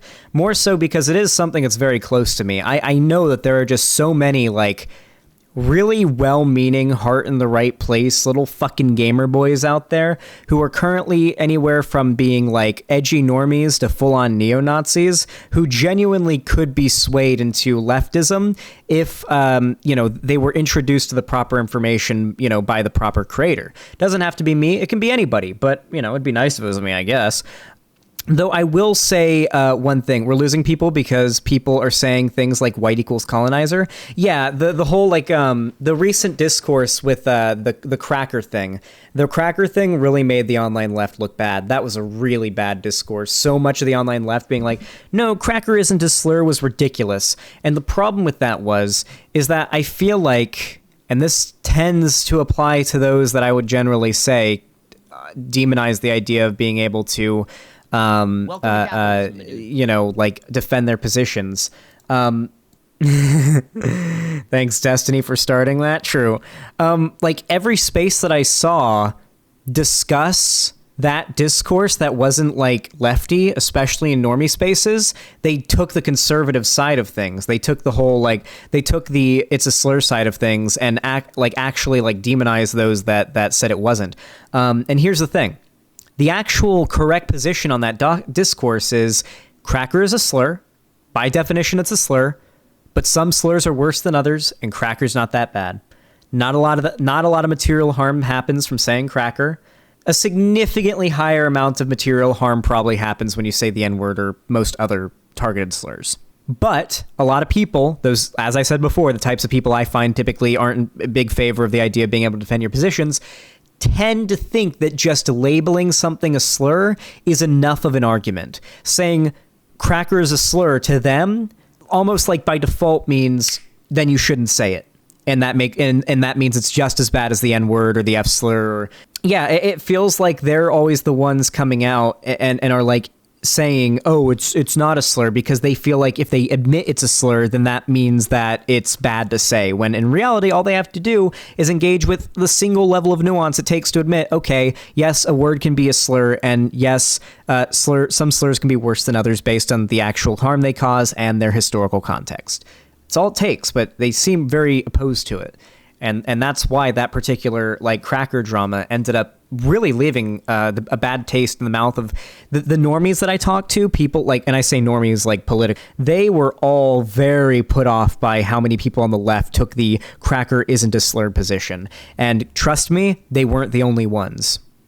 And defend their positions. Nobody on the left wanted debate. The left at the time were high and mighty, BuzzFeed videos, feminist like video essay content, woke scoldy, high and mighty, preachy, non-funny, non-edgy, milquetoast, not white.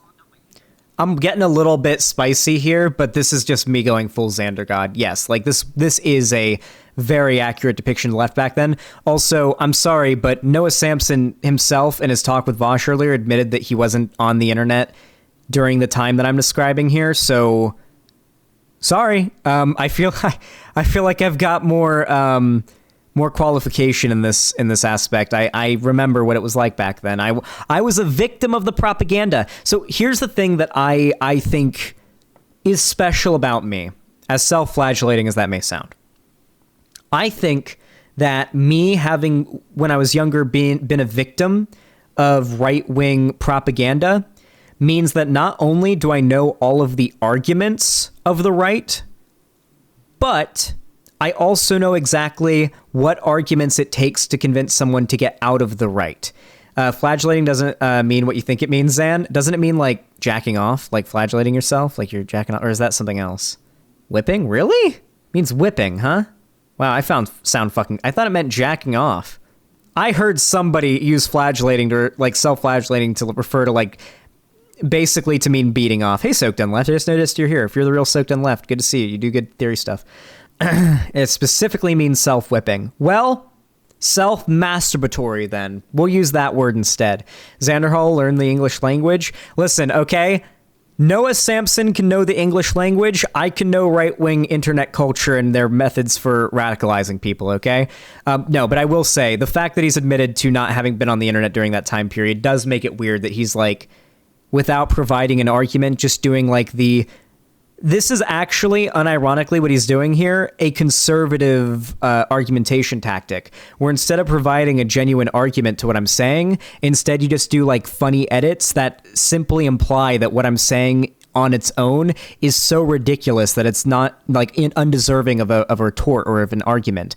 And, you know, just having the funny edits and the boom, boom every time I say something because it sounds dramatic, you know, makes that an argument on its own. I would really be interested to hear what Noah's argument against that would have been, because other than flashing some Anita Sarkeesian on the screen, he clearly doesn't know that much about Gamergate era online politics. Wash fucking sugar sweet, fucking condescending left-wing content made by, well, very condescending, by the way. Listen, I will say this, for as much of as a fucking goddamn nice person as most of the lefty content creators from back in the day were, that were like independent, that got bullied by the right, they did have a certain air of preachiness to their content, which is, you know, almost inherent to left-wing content if you're not careful with your rhetoric, so I can't really blame them. And that air of preachiness really did rub off bad on a lot of people, just on its own, outside of the right-wing propagandists that were, you know, platforming them in a negative way. Mr. Saxakey, thanks for the $10. I appreciate that, homie. Says, how many of your favorite streamers talk to reporters or donate to strike funds? Unironically, what this kid just said in YouTube chat, bro. I'm gonna lose my goddamn mind. How many of your favorite streamers talk to reporters or donate to strike funds? I think I participated in a few charities that had to do with strikes, and I've done charities for other things as well. And then I've also talked to like actual like politicians. Like I've had on reporters from the New York. I talked to a reporter from the New York Times, and then I've also had on Howie Hawkins, co-founder. Oh, I talked to NPR too, and then I also had co-founder of the Green Party here in the U.S. on and did an interview. One of my favorite talks. Too bad it didn't get a lot of views because it was like it was a discussion with an actual politician about policy, and nobody wants to watch that. Well, trans people with pink hair, okay, and blue hair, which obviously isn't a problem in and of itself, but it does kind of make the left, it makes gives right-wingers, makes them mad. Oh, I feel like I've heard this somewhere before. This hyperfixation on optics is indicative. I feel like I've had to add this caveat a million times, and I guess I didn't like express it hard enough there, but as I said, acknowledging that like a trans person speaking to a bunch of conservatives is probably not going to work out as well as like a cis white heterosexual, I guess, seeming guy speaking to a bunch of conservatives. Like, I feel like, does he disagree that like, if you had a crowd of Nazis and you wanted to convince those Nazis to, at least some of those Nazis to not be Nazis, and you were going to send somebody up onto the stage to argue against the concepts of Nazism, would you rather send a black trans woman up there or a straight seeming cis heterosexual seeming white dude up there?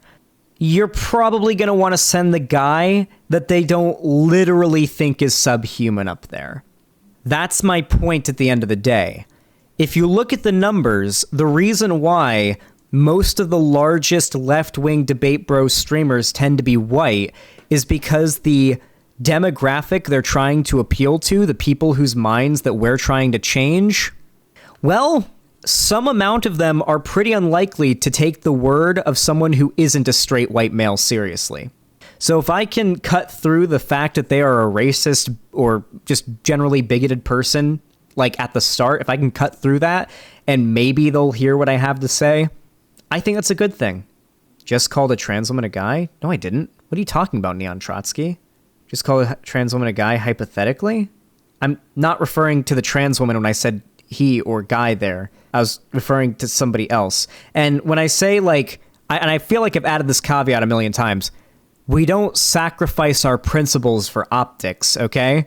Tactical privilege? True! What a good word for it. Tactical privilege.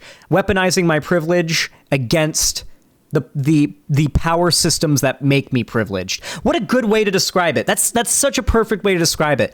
I do my best to weaponize my privilege against the systems that have given me that privilege. There you go. Of a framework of political thought that views the world through a lens of what the right will think of us and a little more. And that's what I take issue with. Basing your politics on practice. Also, no, my concern of, listen, when I go live, my concern of what conservatives think of me is very, very low, okay? When I put out a video discussing a topic that I think conservatives or people that disagree with me might see, that is when I care about optics.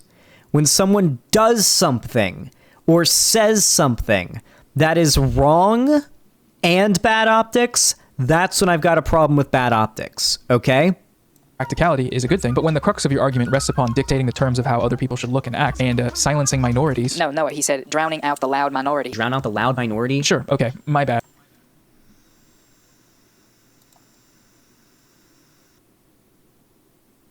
It is a little hard to take this as like a good faith video when he basically kind of accused me of saying something racist, when clearly when I say the minority, I'm referring to numerically people who behave in a certain way on the left, not even necessarily who are disproportionately part of even any particular minority group. There are plenty of white SJW types on the left. Just save that one in the memory bank for later. Silencing minorities. Drowning out the loud minority. Okay, dude. When optics is the crux of the argument, this, to me, is in some ways indistinguishable from just being an anti-SJW person yourself, because it means that your online content over time always has to include the Gamergator perspective. And how much leftism can you really be getting done if that's the case? All of this makes a lot more sense when we look at where Xanderhal is getting this whole narrative from. In his video, he starts off by citing another YouTuber whose video's thesis forms the basis of his own, and the channel... Correction.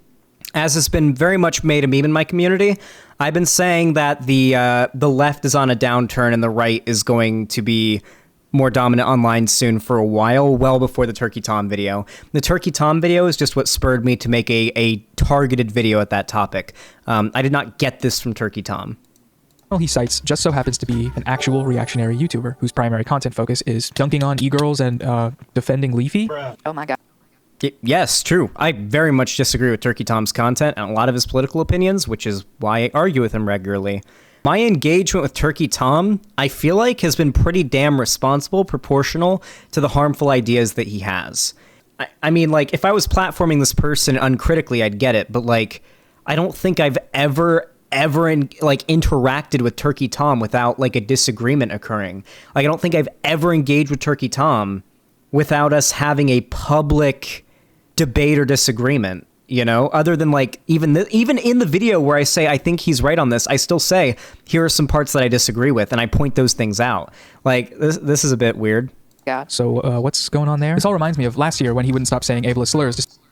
Last year, Noah, this is from like mid 2019, or sorry, no 2020. Sorry, this is from 2020. Like early 2020, like early mid 2020. Not to mention, I want to say, by the way, this is ChudLogic who is hosting this debate. ChudLogic has now come out and disavowed KORVIDAY here, the person I was debating, because, and I'll say this in ChudLogic, the moderator's words, or the moderator of the debate's words, KORVIDAY is a slimy, lying piece of shit. I believe that is almost an exact quote from ChudLogic about KORVIDAY. Yeah, ChudLogic was pretty pissed off about KORVIDAY lying about the spooky drama before our debate, and like basically kind of rigging the debate a little bit. Like ChudLogic wasn't happy about that, and ChudLogic was also pretty pissed that like following that debate, KORVIDAY acted like a pretty big cunt in DMs and like publicly and everything. KORVIDAY seems like the kind of person that if they have something to gain from you, they'll be nice to you, and the second you've outused your worth, then they'll just fucking ghost you or like start shit talking you or whatever, like just kind of disavow you. Despite his community's objections to him doing so, his reasoning was that gamer language such as this is more effective at bringing people over from the right. This is a position that I changed my mind on. I've been of the position, this is a complicated opinion, and I need you guys to finish my take before you cancel me, or before you get mad at me. So just wait until I say, what are your thoughts? And then I want to hear your thoughts, okay? That's how we'll do it. Objectively speaking, I still think that my position in this debate is correct. If more lefty streamers and content creators were willing to utilize problematic language and talking points and jokes and humor in their advocacy for progressive ideology, probably a shit ton more like right-wing people would be moved left. Like undoubtedly. I don't really feel like that's something that you could argue. At the time, I was of the opinion that it was not worth sacrificing the utility that using fire against fire would give us, just for the feelings of like a couple people on the left who are neurodivergent who might still feel like the R slur is referring to people who are neurodivergent rather than just meaning stupid but meaner. That was more or less my take back then, and KORVIDAY and I just basically went in circles for like 2 hours about like whether or not the harm is worth the outcome. You know, the ends justify the means. And in hindsight, more recently, later that year in October, I had a conversation with Cops Hate Mo, based NB YouTuber from New Zealand, and made a video about me, and then I talked to them about it on stream while trying to farm Time Lost Proto Drake in World of Warcraft. And I talked to Cops Hate Mo, and they convinced me, like, yeah, that the R slur is probably not worth using. And ever since then, so that's been like, what, 2 years now? I've been of the position that we should never compromise on our principles in exchange for optics, okay? Never, ever compromise on people's on your principles or people's, rights or their, like, right to exist or whatever, just because of optics, okay? It's not worth it, okay? Like, we can't put aside the thing we're trying to achieve, which is rights for this group, in favor of optics for the movement trying to achieve rights for that group. It's pointless. You're just causing the problem you're trying to fix. It only took about 12 debates. So that is a genuine position that I changed. Hold on, 12 debates? Excuse me? 7 response videos for him to... Oh, wait, hold on. Excuse me? Wait, Noah Samsen. This is so dishonest. Wait, this is extremely dishonest. Okay, So for starters, the cops hate Mo, like stop using the R slur thing, that's a given. This video and the convo with Mo I had after is what made me stop using the R slur and realize that it's probably not worth the utility of being able to like convince people the left can be edgy too. We're not trying to destroy humor with cancel culture. That's just the debate. The debate that, as I said before, was with a bad faith actor who's a liar, that the moderator of the debate themselves has called out as a slimy piece of shit. Then my debunking of KORVIDAY's bullshit following the debate, because I needed to do damage control, because KORVIDAY, I'll admit, did pretty effectively trick a lot of people into thinking they were a good person. And then a video by Lily Simpson, who is insane and a total piece of shit. And I'll stand by that. Like, Lily Simpson has like literally accused me of being a Nazi, tweets long deleted, account long since blocked me. Lily Simpson was somebody who I repeatedly and constantly early on in her they, them, she, her, I don't know, in their content creation would shout out and send support, not expecting anything back necessarily, but I always found a very weirdly disproportional amount of hate received in response. And it's not that like, because I did a nice thing, you can't disagree with me, but it was like, there'd be a small misunderstanding and they'd immediately jump on top, like jump to my throat, which is weird because I've been so charitable and nice to them in the past. You'd think they'd have at least some charitability and at least come on stream or DM me to try to like ask me to clarify before publicly saying I'm like a Nazi or whatever.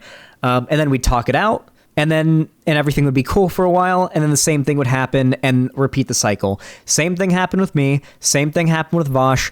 I think the same thing even happened with RGR back when RGR was much more well-respected and behaved a bit better. So I don't know like what this point is supposed to make. I'm still of the opinion that it would be objectively more effective, but I just don't think that principally we should be doing it because I don't think that the harm, I think the harm outweighs the utility. Eventually stop. Hyperbole, strike 7. He did stop, and that's good, but not without it requiring severe pushback from multiple different creators. Xanderhal does go on to say that optics aren't everything, and that it's okay to be trans or something. Trans people with pink hair. But I'm more so talking about the attitude, not like the optics of who's advocating for what, right? That doesn't matter. I don't believe in the idea that like we should relegate certain identities to the sidelines because their identities are like bad optics. I don't believe in that, okay? Optics are important, but they're not everything, right? But that was only... Wait, but come on, but wait, that's literally me saying, but I'm not saying the thing that I said. Wait, oh my God, I'm actually psychic. So basically what happened there was I said a thing on stream that I then on stream realized could be misconstrued, then clarified, and then Noah Samsen showed the thing that could be misconstrued, and then showed the clip of me clarifying, and then had no, I mean, we're about to see if he has a response, but doesn't seem to have a response to me clarifying. Other than like, oh, Xan says it's okay to be trans. Wait, what do you think? Is that supposed to be like me, like acting like I'm the arbiter of leftism, saying you're allowed to be trans? No, I'm saying that you shouldn't. I'm saying to my audience, clarifying my position as well as giving an authoritative statement to my audience.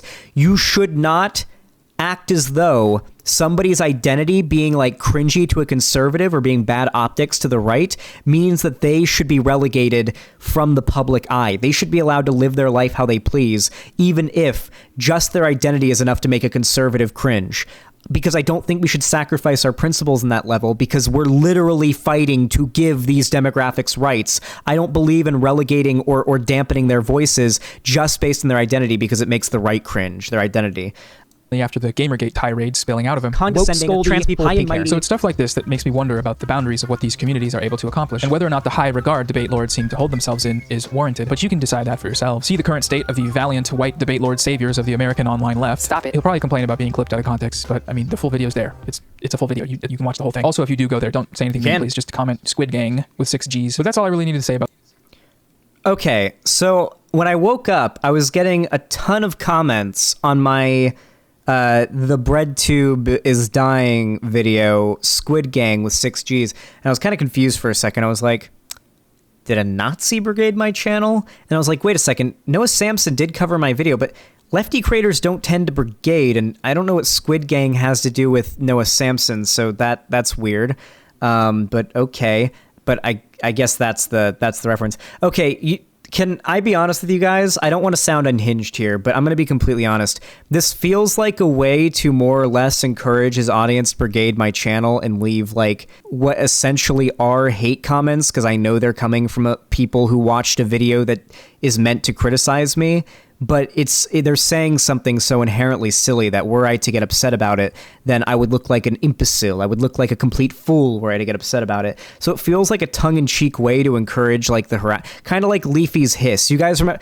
Noah Samsen doesn't remember, but back in 2016, very popular reactionary content creator Leafy gained millions of subs in like a year. That's how big he was. When he would send his audience to hate like bomb another channel, all he'd tell them to do, and all they would do, is just spam hiss in the chat. And it was such a huge deal. YouTube was so infested with Leafy fans spamming hiss that a shit ton of YouTubers put out videos like denouncing Leafy and his fan base for it. It was a really big deal. It feels reminiscent of that. I feel like it's meant to sort of prod me and make me upset. Kind of like in a way that like if I actually respond the way he wants me to that, then I'll look ridiculous. About that guy. So yeah, on to the important stuff now. Title card right now. Thanks. Vowsh Bad. So now we've dealt with that sort of silly stuff. I want to move on to a more Oh boy, defending my friend. I love doing that. serious example of where I feel that these spaces are causing harm within the online left. I think it actually makes the most sense to start this story by briefly going back to Xanderhal reacting to something that I tweeted. I know I'm making you watch me watch someone react to my tweets. It's disgraceful, but I promise I'm going somewhere with this. And then this is the one that instantly, if anyone says Vaush is wrong in the Professor Flowers debate, there's just no saving them, okay? There's no saving them. They're a piece of shit, okay? Because they're defending genocide. I was a bit too overzealous and spicy here, admittedly. They could just be wrong, but their heart's in the right place. To be fair, there are a lot of people on the left who I think are just enablers to bad ideas, and I do think Noah Samsen is one of them. I'm not backing down off of that. I do think Noah Samsen is an enabler of some pretty bad ideas in regards to like black separatism. That doesn't mean he's a bad person. I've walked that back. In fact, I walked back everything I said in this video and on Twitter publicly like a month ago. I'm pretty sure, if you guys want to go back and look. So I don't know why he's including this, because I literally apologized and said, "My bad, mate."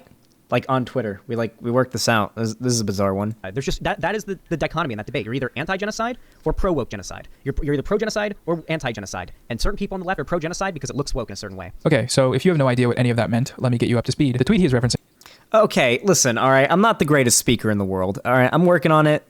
My experience in speaking publicly and doing debate and talking about politics literally goes back to the day that you can look back in my VODs and my YouTube videos and see me start doing politics, okay?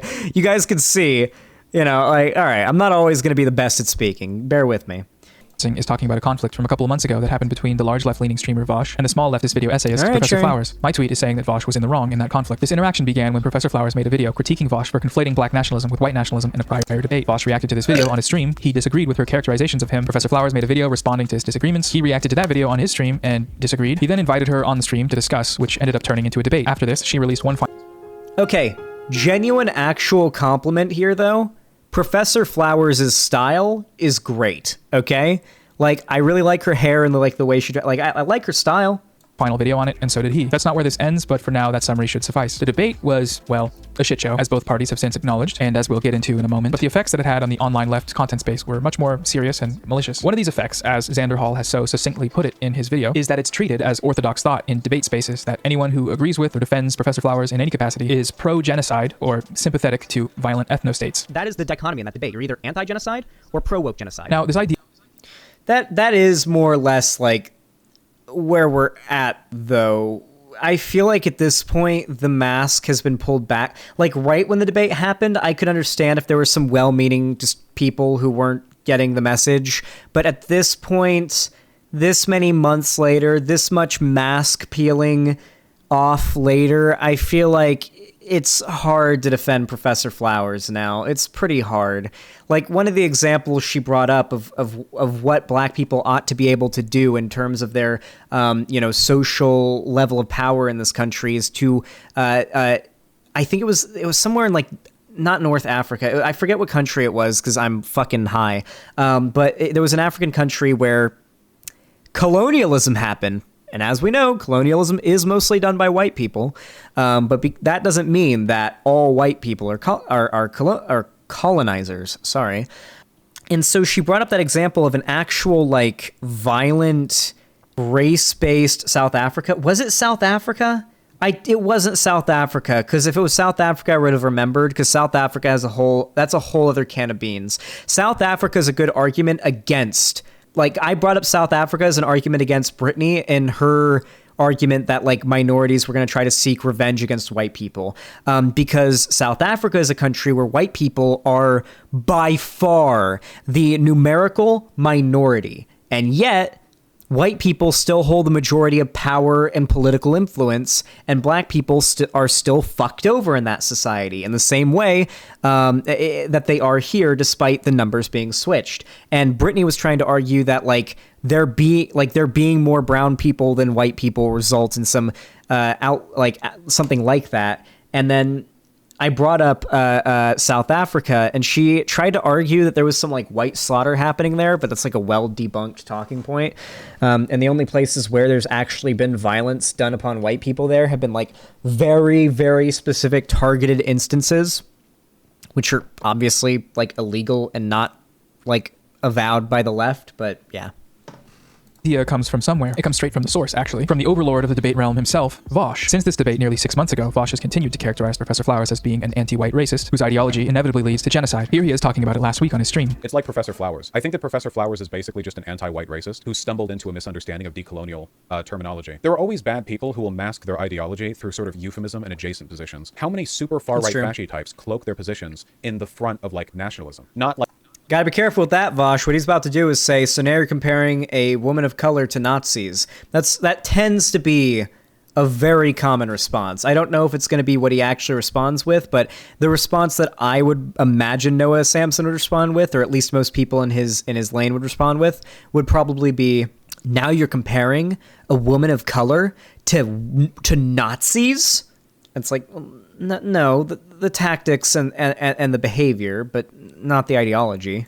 Like hyper-nationalist, fascist, whatever, you know, but just like regular American nationalism. That's like the most common thing in the book, you know? It's not even like anything PF said was that extreme either. It's ethnic cleansing. I don't get it. There's enough lore and content regarding this interaction to last anyone who's interested until next winter, so I'm just going to give my honest opinion and summarize it in the following way. I do not think that anyone that has actually listened to Professor Flowers' videos on this topic can make any of the claims that Vaush and his fans continue to make about her. Calling her an anti-white racist that is pro-genocide or pro-ethnostates is a lie, as it was never the content of her arguments. It was a narrative crafted by the failings of the format of online debate streaming. More on that later. We'll come back to this later. But more importantly, thanks to the means by which this narrative was conceived, with Vaush arguing against decolonization and separatism using fear of retribution rhetoric. It's all well and good to talk about living free of your oppressed. Okay, wait. There's no fear. Me and Vaush, I know Vaush isn't, because I'm close enough friends with him to know that he's not a fucking idiot. Both me and Vaush and no one in my audience is actually afraid that that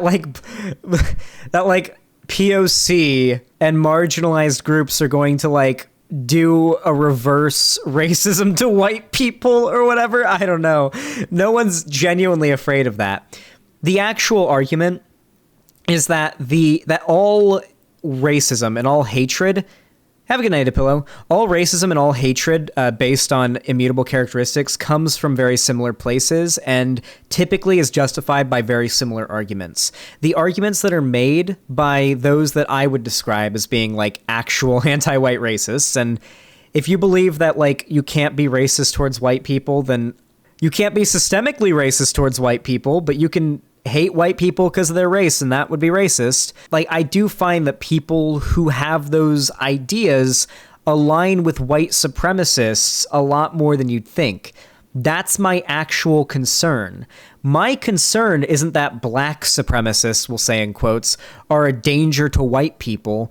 It's that they often end up allying with Nazis whose rhetoric is very similar, and then they end up being a danger to the marginalized groups they're a part of. My goal, listen, I'm a straight white cis het whatever the fuck dude, okay? I'm good, all right? I am not afraid for my future in this country. Maybe economically, class-wise I am, but identity-wise I'm good, okay? I've got no rights to fight for. I'm fighting for the rights of other people, okay? Because I don't want to live in a society where you're discriminated against because of who you are. I don't like that. it's not a good thing. It's something I want to fight against. It's what motivates me in part. But when you break apartheid in South Africa, there are millions of white people living in that country. Like, what do? Do you just like ship them all out? Do you build camps? I mean, there's not really any way to do that without genocide, you know? It has created a hostile space for black creators wanting to discuss issues like black separatism and black nationalism, and this in turn serves to reinforce the racial status quo of LeftTube, which is something that, especially as leftists, we should not be wanting to reinforce. In his retrospective video on the conflict, Vaush still fails to meaningfully recognize the distinction between black separatism and white nationalism, which was those that we're trying to appeal to are more likely to listen to those that look like them. Xanderhal, YouTube prioritizes white people in the algorithm. There definitely is a bias and stuff that helps. Oh, certainly, Cherry. Isn't there like a thing with YouTube where like just having like LGBT in your tags means that you get suppressed and like demonetized? It's fucked as hell. Anything LGBT related in your title or tags, it's really fucked.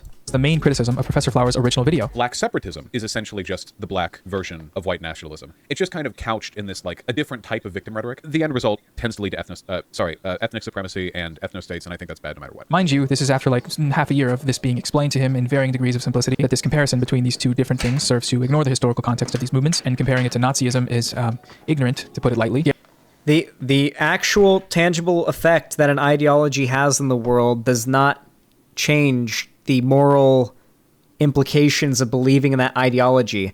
Just because anti-white racism isn't like a popular idea that's dangerous for white people doesn't mean that like somebody who actually hates white people is a good person now, you know? Just because old Jim down the street that's a racist doesn't actually have that much systemic power in the world doesn't mean you don't like old Jim down the street who's a racist. It's because people who are racist are kind of shitty people, and we shouldn't encourage that type of thinking or behavior. Gary, anything you want to say here, or can I just keep going? Okay, well, I guess on the debate side, we did find Professor Flowers guilty of a few crimes. Okay. First off, racial essentialization. What the fuck is that? It's when you call white people colonizers. It's a racist dog. That is a thing she did. She did say that all white people are colonizers because all colonizers were white people. That is unironically her line of logic. That is very essentialist. Dog whistling. Oh, Jesus fucking Christ. This should be disqualifying from the entire left. The idea that literally just admitting, by colonizer, I'm using it as a dog whistle for white. Okay, give me the timestamp where she said it was okay to call white people colonizers. What? Pretty sure she said that in her debate with Heem, right? I'm pretty sure she literally said, I just paraphrased her a minute ago, all colonizers were white, so basically all white people are colonizers. She literally admits in the tweet he put up there. Yeah, that's also what she was saying there as well. That was the statement he was responding to. The idea that literally... You literally equivocated colonizer with white in multiple streams. That's the quote. This is genuinely so funny to me to think that you want me to be ashamed about this, lol. It's literally her doubling down on the take. Wait, you can't say that she's not saying that when she's doubling down on the take there. That's racial assent. Hold on. Is saying that all white people are colonizers not racial essentialism? So here we have it. Professor Flowers believes that POC should be able to engage in violent removal off of the land of those POC if those to the colonizers, right? And she believes she agrees with equivocating colonizer with white. Does it not follow then that she's in favor of POC engaging in violent retribution towards white people then? I mean, the logic seems to follow. I'd be interested in hearing her explanation to that question. It's like saying all indigenous people are... Yeah, I'm not going to say that word. And I'm not finishing that sentence. I'm not finishing that sentence. Just admitting, by colonizer, I'm using it as a dog whistle for white. Okay, give me the timestamp where she said it was okay to call white people colonizers. Damn. My timestamp on my video. What? You don't have it, do you? Not on hand. Okay, well, no one does because it doesn't exist. But she said white people are colonizers. How is this not an endorsement of... Who colonized the world, Gary? Europeans. Okay, and what did Europeans look like? Here it is. Wait, he's doing it too. Wait, hold on. You know that Europeans weren't the only people to colonize the world, right? You realize that, right? Also, you're doing a Nazi talking point right now. Guys, you know, you guys remember that, like, race is socially constructed, right? Our conceptions of whiteness are very, very arbitrary and not based or set in stone in anything that is unchanging, okay? Nazis are the ones who say that Europeans are the white race, okay? When you actually go to these countries and you like talk to them and you see their culture, like French people are not like Swedes, even if they're both skin color white. That like even this is racial essentialism. This is the same thing Nazis do to support their white supremacist talking points. They try to turn like white European countries into like a monolith of culture that isn't real as a justification for how like they'll point to a million different cultures in Europe as examples of what like white people have produced, and then they'll point to like two things that like one black country, like one black majority country in Africa did, you know, and be like, see, black people have contributed nothing to society, even in their home countries. And it's like, well, I'm sure if you counted up all of the technological advances that every country in Africa did and lined it up to all the technological advances that Europe did, like you're doing now, I'm pretty sure Africa would beat it. But they don't do that because it's a Nazi talking point to essentialize Europe into one big white monolith for their narrative. And I feel like Noah Samsen's doing the same thing right now to justify what seems like the polar opposite, but those that believe it tend to end up agreeing with Nazis in the long run, because Nazis want segregation, black separatists want segregation. Do we disagree on that idea that black separatists, it's in their name, they want an ethno-state, they want to be separated? Yeah. I mean, they don't agree on the long-term goals. The Nazis would betray them at any moment, but they don't know that yet. At least Black Hammer doesn't. Like you. So, white, right? Yeah, but that doesn't mean it's okay to call white people colonizers. That's racist, hurts our movement, and pushes away potential new leftists. Gary, I already explained this. That's not what Professor Flowers was saying. Her point was that colonization is an ongoing process, and choosing to ignore this fact makes it impossible for us to truly reconcile with its legacy. Anyone with a baseline understanding of these issues that saw the debate understood that this was the perspective she was coming from, and that Vaush trying to frame this as somehow being racist against white people was... Yeah, the problem, though, is that you can't really call the circumstances in which you're born, like, ongoing colonialism, right? Like, okay, let's walk through it here, right? Boat full of English colonizer white people shows up to some island, and the island is like full of native people, and they've got their own culture and everything. And, you know, the white people show up, enslave all of the natives, and subject, and like, you know, destroy their culture, subject them to all this bad stuff. Horrible, horrible thing. And, you know, 5 generations later, they developed a whole new civilization on this random island in this imaginary ocean. And those native people have more or less been assimilated into that society effectively, though the history of what was done to them in the past is still a lingering afterthought. However, like the vast majority of people from the ancestors of that like British ship or whatever, all those people originally are dead, and the vast majority of people born there can't change that and have not even close to enough money to leave the country or not live there. They couldn't change the fact they were born there. Does that make them colonizers? And if so, does that make them deserving of, as what Professor Flowers said, POC using violent retribution to land back their colonizer oppressors? Like, it doesn't feel like that. It doesn't feel like mental gymnastics to me to get to that position. To use an Among Us term, sus. Why is the context of oppression irrelevant? Why is the context of who has power irrelevant? Because, and I'll say it once more, and this is why you should really check your racism, my friend. White people and colonizers aren't the same group. The people who are white in South Africa are regular humans who live their lives. They are not physical. Colonization is still happening. Physical, like America. They are, yes, is the still concept of colonization is happening. You do not then get to attack 6 million ethnic minorities in a country. That's what you're doing. You're taking a sociological problem and making it a race problem, which is, by the way, what conservatives do to black people. There's a great thread from a streamer called Ask Vera that runs through the standard procedure of interactions with debate streamers and how they are a recurring problem. Number 4 is especially relevant here. Reactionary debaters smuggle assumptions into hypotheticals, hoping you get distracted with the hypothetical rather than challenge the assumption. This is precisely what happened to Professor Flowers regarding the topic of genocide, and this distraction has forced her onto her back foot ever since. Here she is talking about it in her... Wait, all you have to do to respond to a hypothetical that presumes something is say, that hypothetical makes a presumption I disagree with. Let's discuss that presumption. That's also not reactionary behavior. I don't know what he means by that. That's not a reactionary thing. It's just I think it's more so just debating badly. I'd argue that's not what he did as well. Like, I disagree with this idea, but like, that's not a reactionary tactic. That's just debating poorly.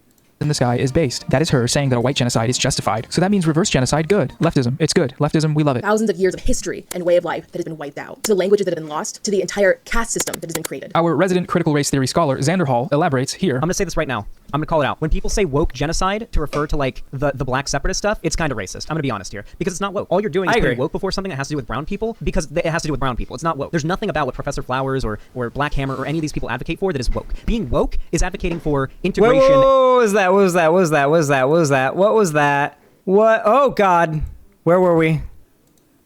Or Black Hammer or any of these people advocate. These people, come on, dude. You know what I'm referring to. Black Hammer is literally like, is a literal black separatist group that just announced an alliance with the Proud Boys, okay? And we're specifically referring to Professor Flowers, who I also believe is a black separatist, which is what Black Hammer is. It's pretty clear what I mean when I say that. Dude, this is so fucking dishonest. Can I finally say that? This is ridiculous. The amount of like the little zoom ins with the these people text there, which is really clearly meant to give a certain message. Is this not clearly bad faith? Advocate for that is woke. Being woke is advocating for integration and cooperation, okay? A multicultural, multi-ethnic, multiracial movement to fight against the systems of oppression in this country that put certain groups of people down, right?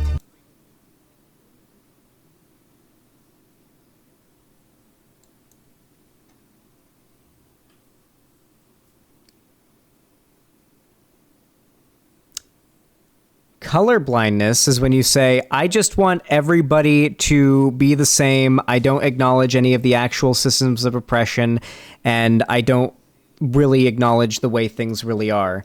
Advocating for a movement in which white and POC people, working class and non-working class people, straight and LGBT people, etc., work together to achieve a more good society is not liberal colorblindness. The fact that he disagrees with that statement tells me that Noah Samsen is probably, like, in terms of his basic moral prescriptions, different than me. I actually do believe that the left needs to be a multicultural, like, multi-ethnic, et cetera, movement that fights for, like, freedom for all. As idealistic as that sounds, I think that's what it needs to be, because the left is pretty idealistic. That's what motivates us at the end of the day. Like, this just makes me think that Noah Samsen's like actually on board with the whole like white separatism thing, maybe, or black separatism thing. Then that is woke. Segregation, even if it's we're black people and we want segregation, that is not woke. Just because brown people are doing it doesn't make it woke. Oh, that's just great stuff. We love it. Leftism is when reverse racism is.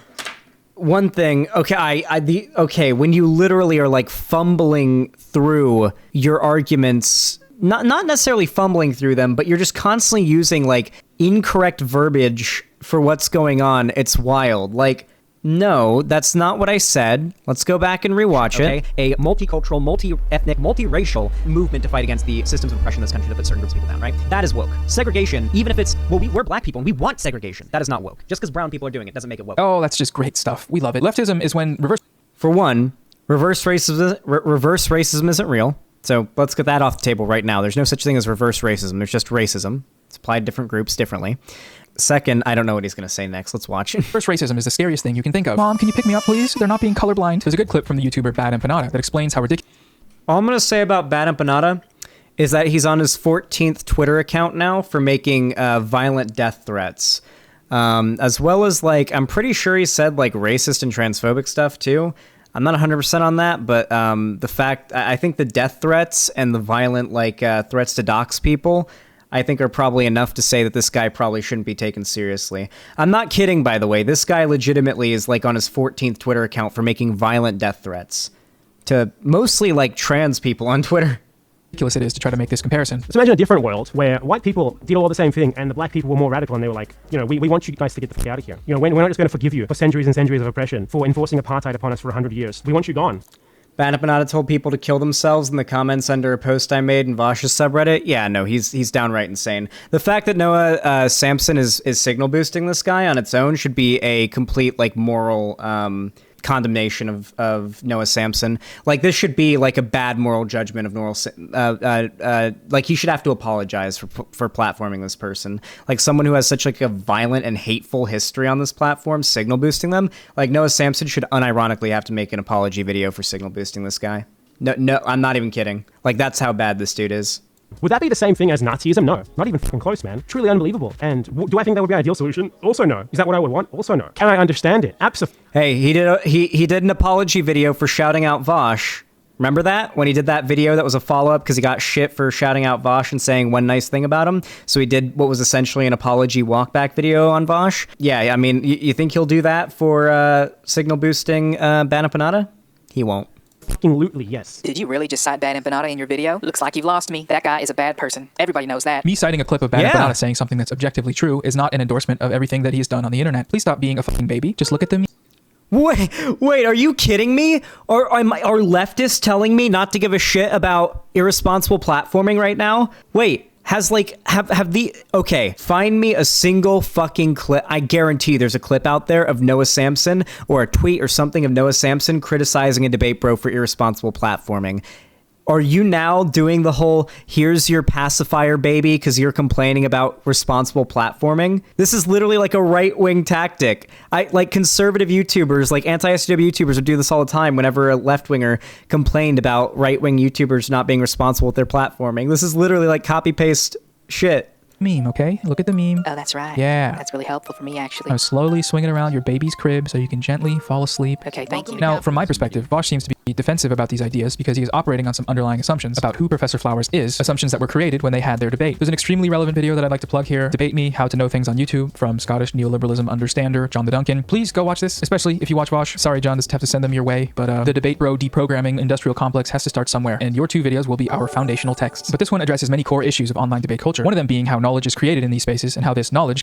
Dude, I feel like hating debate bros on the left has become its own like side of content, right? Like at this point, you can just say debate bros bad and make that video and you're reliably going to get like 500,000 views. This video is going to get hundreds of thousands of views by the end of the week, 100%. It's already at like 50K by now and it's only been up for a day. This video is going to have hundreds of thousands of views by the end of the week with a bunch of people just clapping about it and being like, oh yeah, so true. Soy clapping about it. It absolutely, 100%. That the gamer's marketplace of ideas is some supreme form of knowledge creation, and anyone who can't hang with his rhetoric must be too stupid to have a conversation with. He follows that up by saying this. Well, you know what? What I do isn't easy. I don't have a script. I never think about anything that I do. It's all just off the cuff, okay? I don't have any brain at all. This is just reflex. I'm not even thinking about what I say. Okay, so he's joking here. I really do appreciate Vaush's sense of humor. But where's the lie, though? Like, I'm not saying he has no brain. I'm saying it would be awesome if he took this, I'm just a dumb streamer, no thought. Wait, no. The actual sentiment of the joke he's making is that when you do live stream content, or at least I think it is, I mean, I can't know what he was thinking, but I'm just guessing, and this is what I would be meaning if I said that, is that when you do live stream content like this, you're always winging it. You're always winging it. Any data or studies or anything like that you cite, you're either specifically going out of your way to demonstrate to the chat because you know of it, or you're citing it from memory. Like, you have to do everything, your responses, your rhetoric, your facts, supporting, all of that has to be done live in the moment, very quickly, with sometimes a pretty large audience of people kind of pushing you along to go quickly. And it can be intimidating and kind of tough sometimes. I think that's what he was referencing.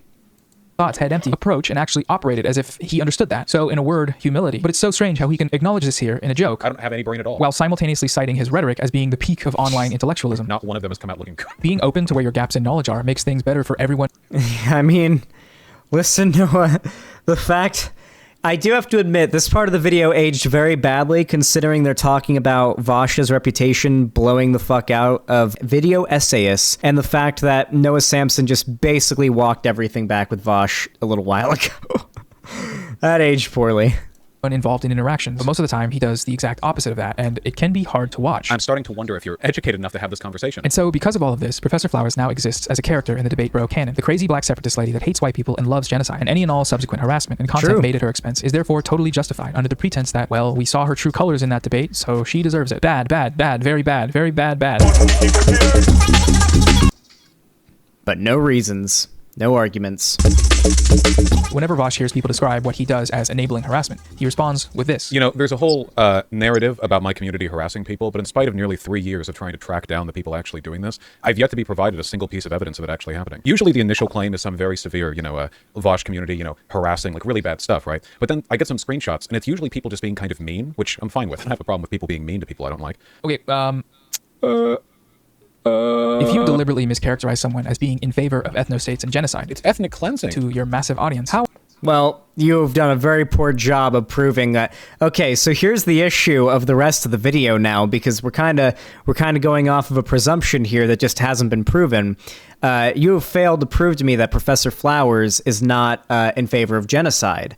I do not care about the feelings of people that are in favor of genocide. While I'm not going to encourage my audience, and I know that Vaush won't, to go out and seek someone out and harass them, people being mean to Professor Flowers or anybody who has racist beliefs isn't a problem with me. You've yet to prove she's not racist, so we're kind of at an impasse here, aren't we? How on earth does this not enable harassment? He's convinced hundreds of thousands of people that literal Hitler is...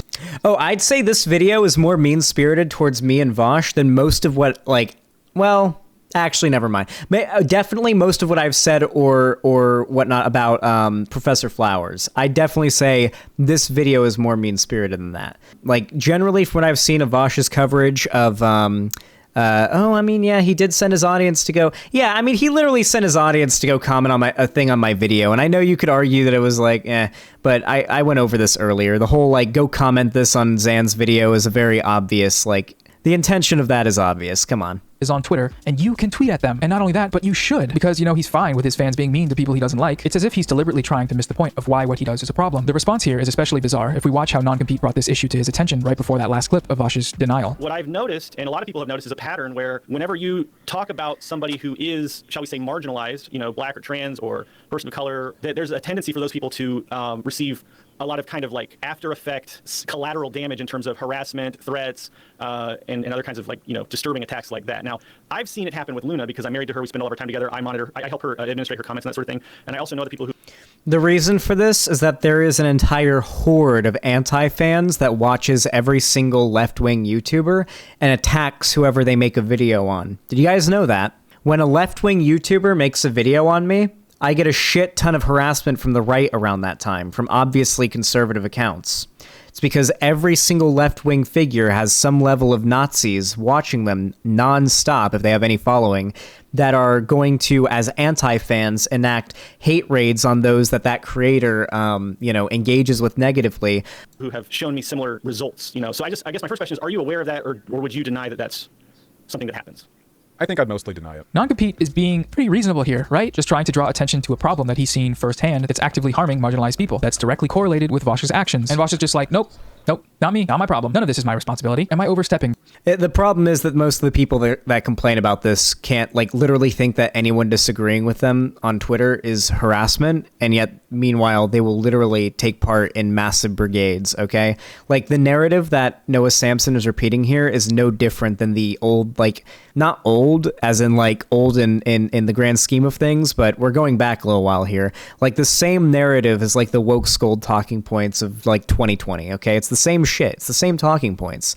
And it's the same cry bully shit. By saying that this is bad, very bad. Related to the issue of the nature of harassment from these spaces is their crusade against identity politics. On multiple occasions, the first thing that comes to Vaush's mind as potential motivation for people wanting to defend Professor Flowers is that they are doing so because she's black, or caving to identity politics. There are a bunch of directions you can go in this. If you don't think anybody on the left gives more charitability to somebody who's part of a marginalized group than to a privileged group, then you are literally delusional. Xanderhal needs to make a scripted Crybully manifesto video essay. Yeah, just cross the streams. I do think a lot of people on the left are just castrated whiteys or whatever, who just refuse to disagree with women of color. I can only see the same pattern so many times, where some woman comes out with some insane shit and people defend them or whatever. This is what Xanderhal references when he calls supporting Professor Flowers wanting to look woke. We're black people and we want segregation. That is not woke. Amazing stuff that we're dealing with here. It's just really strange. Wait, what? Wait. I'm not referring to supporting black separatism there. I'm referring to, wait, I'm literally making an argument that Noah Samsen should be in favor of there. That clip is literally of me saying, just because somebody who is POC is purporting genocidal racist ideology does not make it woke genocide or woke, insert thing, right? It being pushed by someone who's POC doesn't make it woke. And that was the point that I was making. How is that like a point in your column? He's cutting like a lot of clips, like not just out of context, but out of order, like clips that aren't related to the thing he's talking about. Like that clip had nothing to do with what he was talking about. It was really weird. Strange to me that this is the first and seemingly only reason that they could think of as to why people would want to side with her, and not that maybe in her videos she made good points that were well researched and provided more information on these topics than anything that could have ever come from that nightmare of a debate. Points that, had they actually listened to, would have answered all of their stupid fucking questions. Hey now. Perfectly valid inquiries. Okay. But I guess actually listening to her would mean no more content for them, so never mind. Hey. I mean, their content is heavily reliant on drama and miscommunication. Yes, our drama is heavily reliant on drama. I wouldn't say it's reliant on miscommunication, though we did have one and I did make content about that. I don't really think that I put content above like the truth of the situation. Like I feel like there's so many cases where I could have made really good content out of something, but I didn't do it anyway because I had like moral quandaries with it. Like there's been plenty of cases where that's happened. I can't speak for Vaush and I can't speak for anyone else, but yeah. Also very good pause face. Yes, go ahead and clip that and make it into an emote. Communications can feed into drama, so listening and understanding are both actively discouraged in this online debate space, and that's something which we should try to change. Better. By putting all debate streamers in prison. God damn it. That's satire, by the way. Abolish the prison industrial complex. Except keep it open for debate streamers only. Oh my god. Like, okay, sure. I could see some people jumping to the conclusion that Vaush was in the wrong without really engaging with the content of the debate. They click on the video, see this shouty white devil's advocate style individual and a black lady, and click off to write a mean tweet about how Vaush bad. That probably does happen. I'm sure sometimes even because of internalized racism or whatever. But that explanation can only go so far. Again, I'm thinking using debate bro brain here. But in the same way that Vaush is waiting on proof of his fans' harassment, I have yet to see substantial evidence that the people siding with Professor Flowers are doing so just because she's black. If it's there, someone please show it to me. Quantify your claims. That's your guys' whole thing, right? Wait.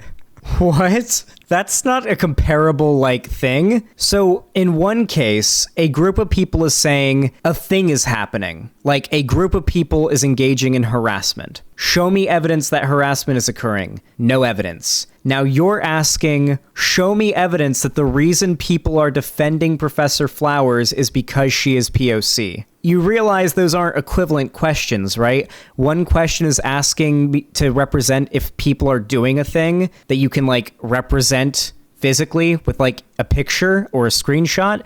The other is asking someone to figure out whether or not a group of people is doing a thing for a certain reason. It's a ridiculous thing to ask of someone. I don't know why Noah ever thought that was... I don't know how Noah wrote that in his script and thought that was like a reasonable question, even rhetorically.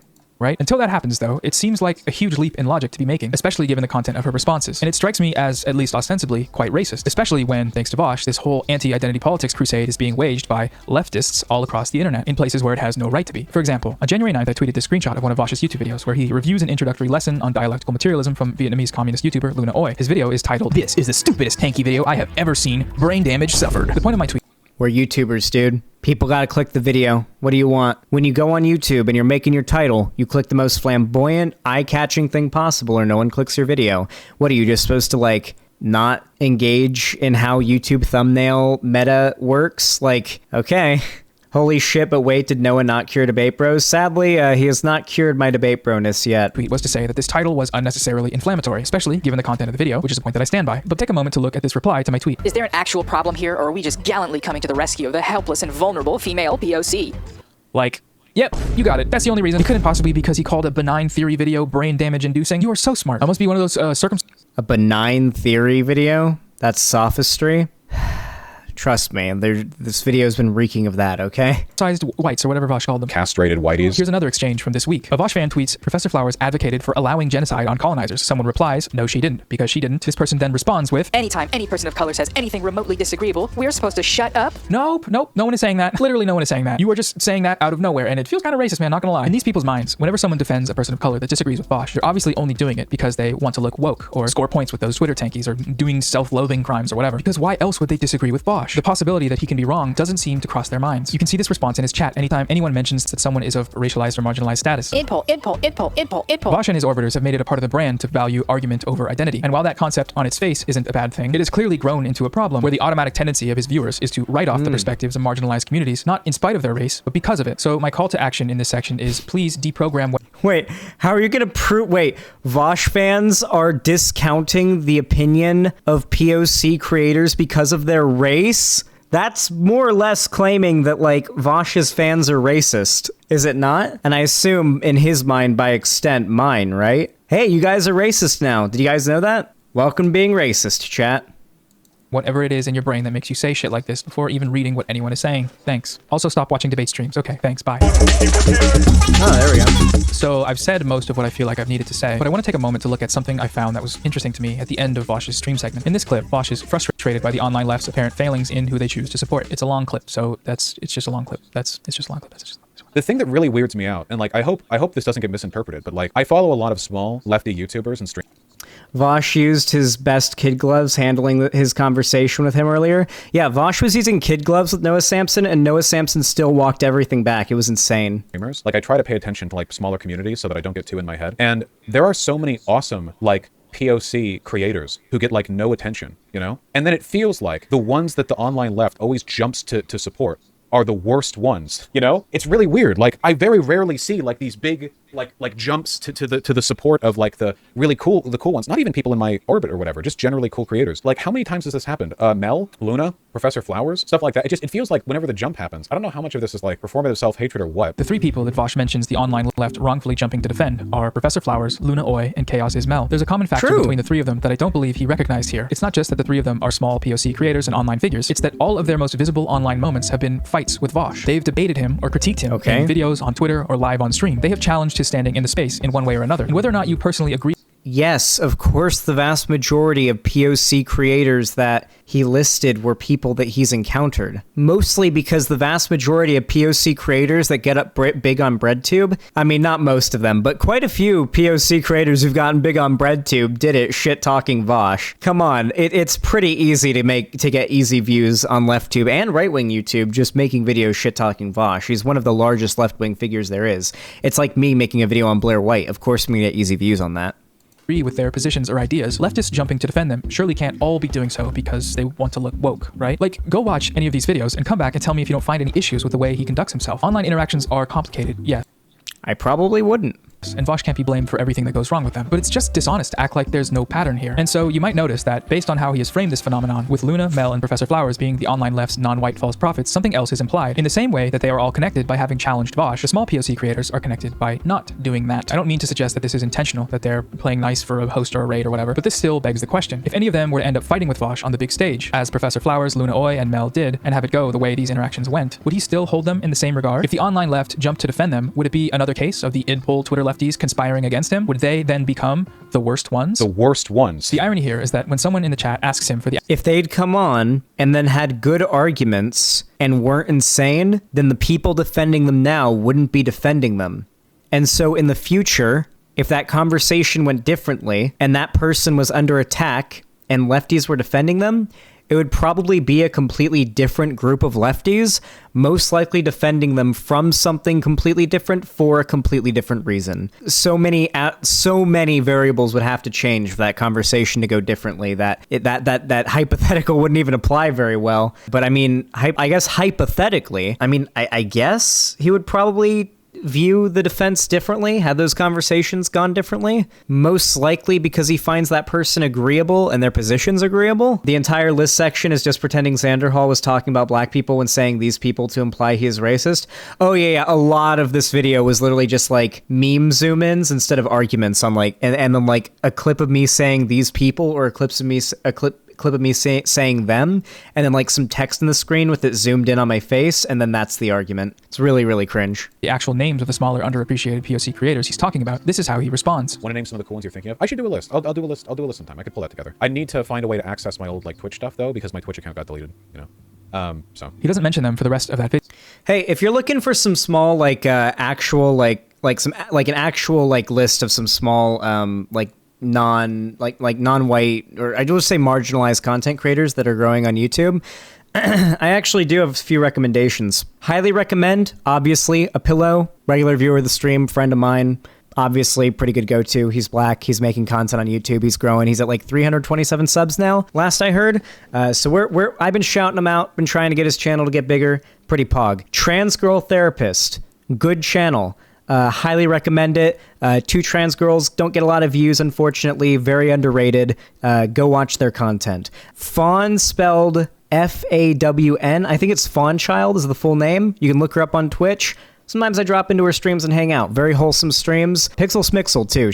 I thought of both of them because they're both women who do Twitch content, and one of them is Australian, one of them is New Zealand, but I don't recognize the difference between Australia and New Zealand, so same place, basically. Shark300, yeah, me and Shark are pretty good friends. Demon Mama, obviously, is a trans woman. Fawn is Envy. Oh, wait, Fawn Child? Are we referring to the same fawn, Cherry? Because there are several fawns in this space, Cherry. There are several, okay? Doe, yes, if you're looking for somebody who uses xenogender, a xenogender identity and neopronouns, go to Fawn. Addie's Online? I've never heard of Addie's Online. There's like 3 fawn. The fawn I'm talking about is spelled Fawn, okay? Yeah, I mean, I could probably go on for a while longer, but like these are people that I associate with that are like far smaller than me that I've actively... Stardust, I've shouted out as well. Stardust I've given attention to. I've gone on her show and I've specifically told people you should watch her. I don't know. I feel like I've done this fairly frequently. Maybe Vaush hasn't, but I know I have. Video. This isn't meant to be a gotcha. This is firstly to say, Vaush, if you're watching this right now on stream, have you made the list yet? If not, you now have my permission to pause and do that, and then share it with your stream, and refill your nuggets, and pay me some money. Seriously. Cash. I need cash. Gimme. But more importantly, I feel like this is another more subtle example of the way white supremacy operates online. Vaush says that he enjoys all these POC creators' work as a counterpoint to dunk on the people that disagree with him. But when it comes time to actually do the thing that would help them the most, he fails. This might seem like a trivial thing, and perhaps he has mentioned them on his stream before. I don't know, I can't watch every minute of every one. But they aren't mentioned here when there's a perfect opportunity to do so. And I don't think it's reading too far into it to say that this might say something about his understanding of the space. If you truly recognize how much more difficult it is to make it as a content creator when you're not white, from the racially biased algorithm to the majority white audience demographics to the material conditions necessary to enable you to even attempt creating content in the first place, then you should be taking every opportunity to fight against these forces, especially when you get an easy alley-oop like that from your chat. This sort of built-in racial gatekeeping of LeftTube by Vaush and others is something that I don't think gets talked about enough. They have deemed this their movement, and in order to be a part of it, you have to play by their rules. If you don't, Imagine thinking that I think the left is my movement.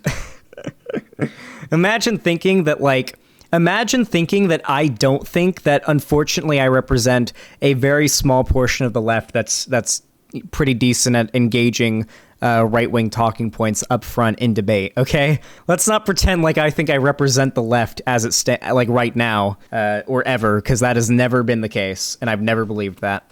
You're going to end up fighting a tidal wave of debate bros in your Twitter mentions and comment sections for the entirety of your potentially short-lived career. This is not good or healthy or inclusive. Speaking of which, at the beginning when Xanderhal responds to that comment about black creators, he also doesn't actually even read that list. He saw the name of a black creator he doesn't like and then started foaming at the fucking mouth. I'm so glad you brought this up! Just leftist things. The names on that list. Wait, I was just responding. I don't know the people on that list. Why would I give my opinion on people I don't know about? For one, I'm not going to endorse anybody on that list. This was during a segment where I was talking about something else, so it's not like I'm going to go derail and research these people on stream. 2, I don't know anything about them. All I know is that one person on the list is somebody that I dislike for reasons that I've already gone into. So why would I talk about the other people on the list but beyond what I said, which was I don't know anyone else on the list though? Like how is this like a gotcha? This video just seems like a hit piece on Vaush and you mostly. Yeah, it is ironic how I feel like have I taken up most of the video? I don't know if I have. I feel like it's been fairly split. List were Khadija Umbo, FT Signifier, Shanspear, Foreign Man in a Foreign Land, Yara Zaid, and T Noir. You're probably already subscribed to most of the people on that list. I only know one of them. FT Signifier said some dumb shit. I don't think he has very good takes. Seeing as they were like 3 times my size, but I do want to give a special shout out to Foreign. He's genuinely one of the funniest people on here, and if you're not subbed to him, well, you're missing out. Get this man to 100k 1,000, or I will go sicko mode, and no, I will not elaborate on what I mean by that. Also, Foreign and I will be doing a music... The stuff aimed at you seems aggressively bad faith. Yeah, I mean, it seems that way. No Xanderhal, you have to know every black creator. Jam session live stream this weekend, 11 a.m. specific time. Be there or be cringe. At this last point, I should be very clear that this problem is not unique to Vaush or even Debate Bros. As a matter of fact, in this video here, where lefty streamer Shark300 talks with FT Signifier about Break Bread, Shark mentions that he's only ever been promoted by a video essayist once. This is in contrast with the numerous times that the streaming community has promoted him. People like Lance from the Surfs or the Humanist Report, and even some of our Debate Bro besties like Xanderhal and Vaush. This problem is much bigger than any individual or group, let alone any He is acknowledging the fact that most of the people who are shouting out these small up-and-coming POC lefty creators are the evil, racist, white debate bro streamers. I mean, that is true. We do aggressively promote Shark here as well. Shark, okay, I just want to say this right now. Shark is unironically one of the funniest streamers I've watched. And it's really, really inspiring how effortlessly funny he is. Like, he'll say something completely flat in tone that's hilarious as shit, and it looks like he came up with that joke without breaking a sweat. Really, really admire that. Also, here in the Xan community, when we like somebody, we talk about things we admire about them, okay? I'm always gassing up my friends, okay? We're very positive. But I don't think it hurts to start. Oh my god. I keep dropping my vape on the fucking mouse on the space bar. Yeah, we're very positive. We're very, very wholesome here. Pointing out structures that seem to be actively fighting against inclusivity. Structures like the format of online debate content or something like that. I don't know. I don't know. I'm so tired, man. Let's get to the conclusion. Do I think Vaush is racist?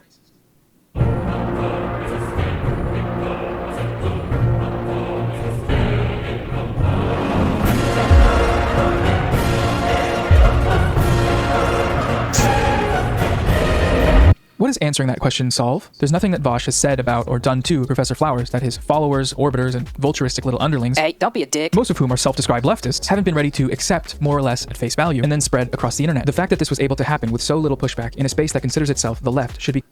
Did that not feel like a way to call Vaush racist as a joke, but without having to say JK? That bit was funny as fuck.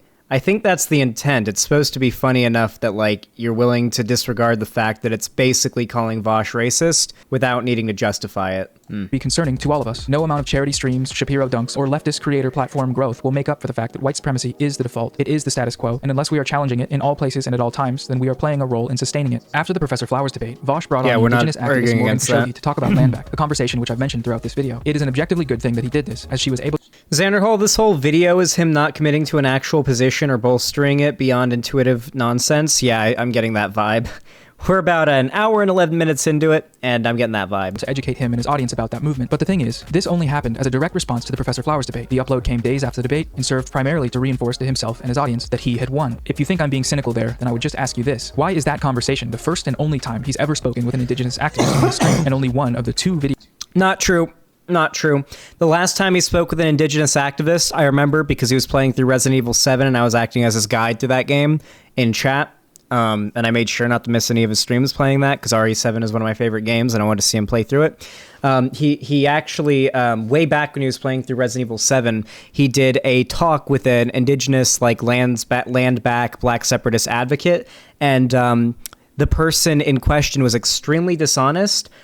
Said that black separatism wasn't really about supremacy or segregation or anything like that, and just came off as super reasonable and cool in the video, but then later had to be banned from Vaush's Discord because they ended up going on racist, like, tirades, like, unironic, like, full-on, like, black separatists, like, white people are bad, so, like, white people evil, so on, so, like, talking points. Like, they ended up having it banned for that. So, no, that actually isn't the first land back activist that he's talked to. The last one he talked to ended up lying to him the whole conversation and ended up being insane. So that probably has something to do with it. I remember that. I actually remember that. Videos out of the 1,241 that he's posted on his channel that even mentions the issue of land back. Once again, we see the structure of online white supremacy, co-opting indigenous and non-white perspectives when it serves him, but leaving them out for the rest of the time. I don't see what's happened here as being the product of malicious actions of individuals. Rather, I would define the source as a flawed system of knowledge creation, upheld by individuals who are unable to recognize those flaws due to their own unchallenged biases, homogenous environments, and stagnant consumption.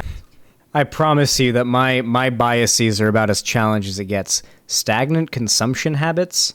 What do you think? What content do you think I consume? Habits. Only one of those definitions allows us to actually address the problem. But there's probably other ways, but that last one sounded good when I wrote it and sounded horrible when I said it out loud. With that being said, stop watching debate content. Seriously, just stop. I was going to add the caveat that it's okay to do if you're doing it strictly for entertainment purposes. Oh, wait. Even then, if you're doing that, you're supporting a system that encourages individualistic domination and has repeatedly resulted in the sustained harassment of racialized creators. Oh, wait, he's just outright saying, don't watch debate content. It's bad. Okay. Yeah, fuck you. No, I'm gonna keep doing my content. People should keep watching my content. Wait, like you can't really drop any you can kind of drop all pretenses of being good faith now. You actually believe that people shouldn't watch debate content. You actually don't believe that people should engage with content that teaches them how to defend their positions against people that disagree with them. Mask off, I guess. Inpol. I know you're not going to listen, and that's fine, but that is I legit unsubbed from Noah after this. Damn. my final prescription on the matter. If you don't want to do that, though, then at the very least, it's probably a good idea that you follow and listen to more non-white, non-Western creators, especially if people like Vaush are talking about them like this. I'm starting to wonder if you're educated enough to have this conversation. That's a good sign that maybe something is missing from the analysis. Perhaps a perspective. Sorry for the id poll. Sorry for existing. But also I should be clear that coming into non-debate spaces with Debate Bro Brain can cause issues. So I'm sentencing you all to a mandatory 3-month period of viewing this content without interacting before you jump into any comment sections in devil's advocate mode. I mentioned this video before, but I want to highlight this again because it's an example of a way that creators can be a part of the solution. The streamer Shark300 has a video on his channel where, after criticizing FD's Break Bread live on his stream, FD showed up in the chat and asked if he could call in to discuss. And they ended up talking it out, and it turned into a really good conversation. They were able to find some common ground and better understand the perspective of either side of the debate essayist rift. Now, this isn't always a possibility. Some environments are more hostile than others. But whenever stuff like this happens, it shows me that this problem is not terminal. There are good people on here trying their best to learn and understand each other, and that gives me hope. I would like to foster a space where we can all grow and share ideas and perspectives. I think it's possible, but debate content is antithetical to this goal if it is being taken as a serious form of inquiry, which it clearly is by many. So stop it. Please stop.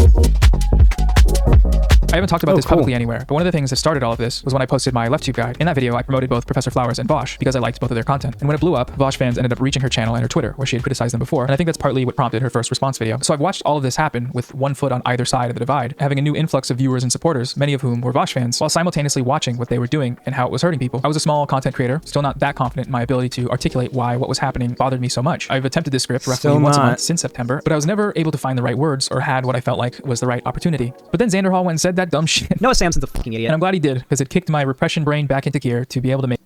I made him mad. I made him angry. Wait, this video was spite motivated. He admitted it. It was all spite motivation against me.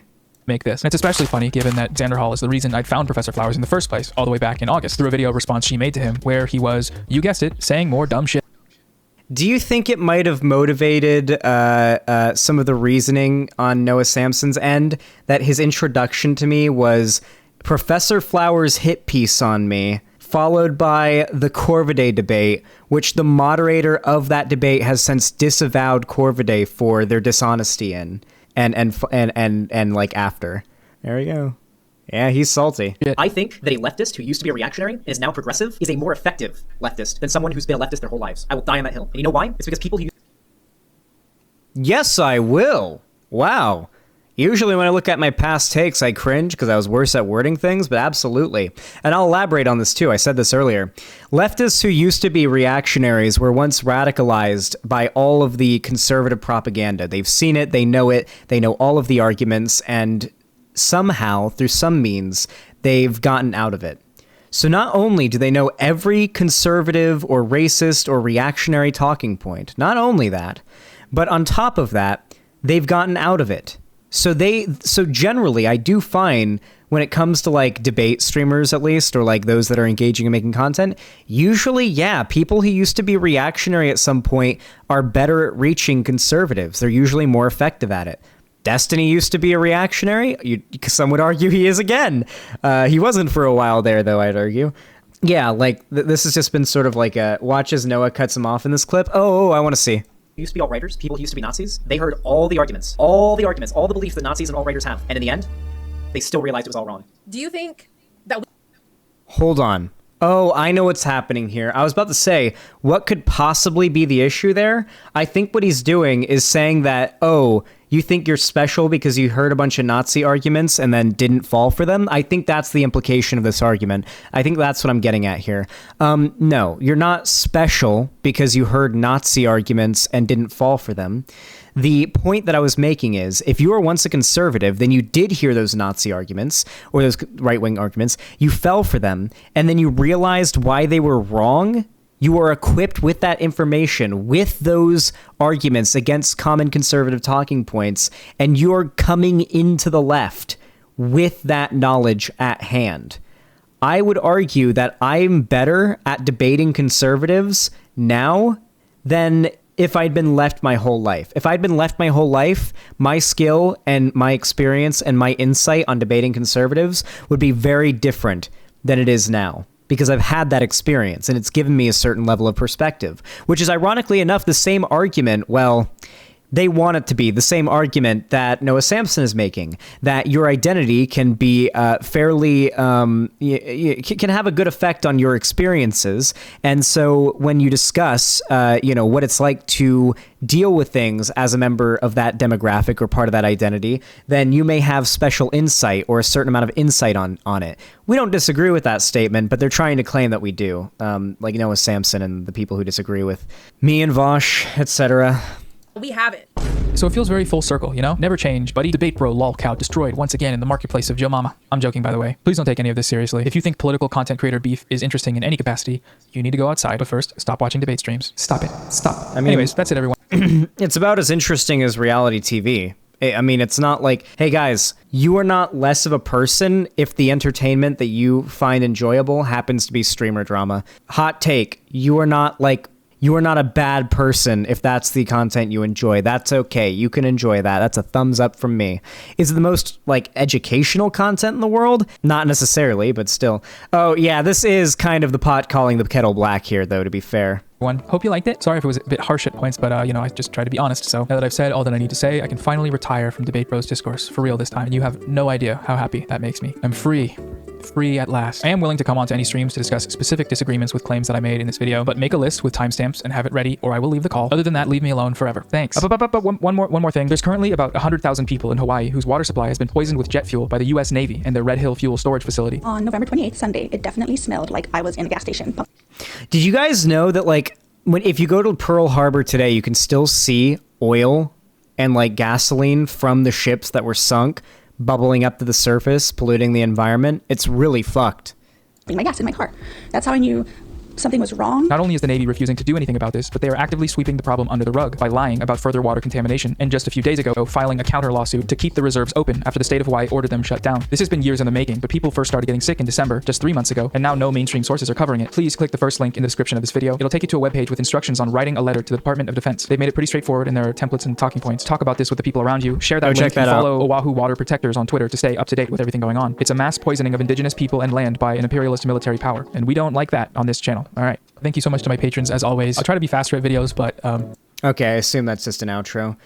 My overall conclusion of the video is that it was quite awful. I hope to at least get one constructive criticism from the video, something that I could take home from, to the bank. Didn't really get that. But yeah, it's disappointed that, this video I think is a perfect example of what I mean when I say that certain video essayists are really good at using the aesthetic of their content as a defense. This video is the definition of not a single bit of substance or actual good arguments, but really good presentation, at least to people on the left. Really good presentation with the bylighting and everything like that. But the actually just no substance. Generally, I think Noah Samsen videos have substance and stuff to learn about them. This one was just almost effortless to debunk. I'll admit, I was a little nervous before today's stream. Noah Samsen's a larger figure than me, and the video was getting a good amount of attention, and I was getting a decent amount of hate following the video's release, so I was a little nervous before today's stream. But after about 10 minutes, that nervousness went away because I realized just the level of engagement that we're acting on with Noah Samsen here, and I have to say that I'm not impressed. It's really disappointing how much of the online left can be convinced by such stupid arguments if they're said by somebody with a nice mustache and some bisexual lighting and the lo-fi chill music in the background. It is a little disappointing. Anyway, if you enjoyed this video and my debunk of this call-out post, please, for the love of God, like the video, not just for me and the growth of the channel, but because this is a 4.5-hour recording and Cherry has to edit this, so God help them, because I want to be able to pay them a lot for this video, and that can't happen if you guys don't like the video and watch it. So go watch the video, give it a like, subscribe, ring the bell icon, and turn on all notifications on YouTube if you haven't already, so YouTube actually tells you when I go live or upload a new video or do anything on my channel. You can also follow all my social media linked down below, including my Instagram, Twitter, TikTok, and of course my fan Discord, which I do all sorts of fun stuff in there, including watch parties and playing games with people and just generally hanging out. And of course, finally, if you want to support me financially, directly, you can donate to me, subscribe, or gift a sub over on my website, xanderhal.com/live, super chat or super sticker over on YouTube, donate through Streamlabs in the form of a TTS donation or a media share donation, or you can buy my merch. You can also pledge me on Patreon because I'll be uploading some exclusive content there soon, I promise. Anyway, with all that said, thank you all so much for watching, and have a good one.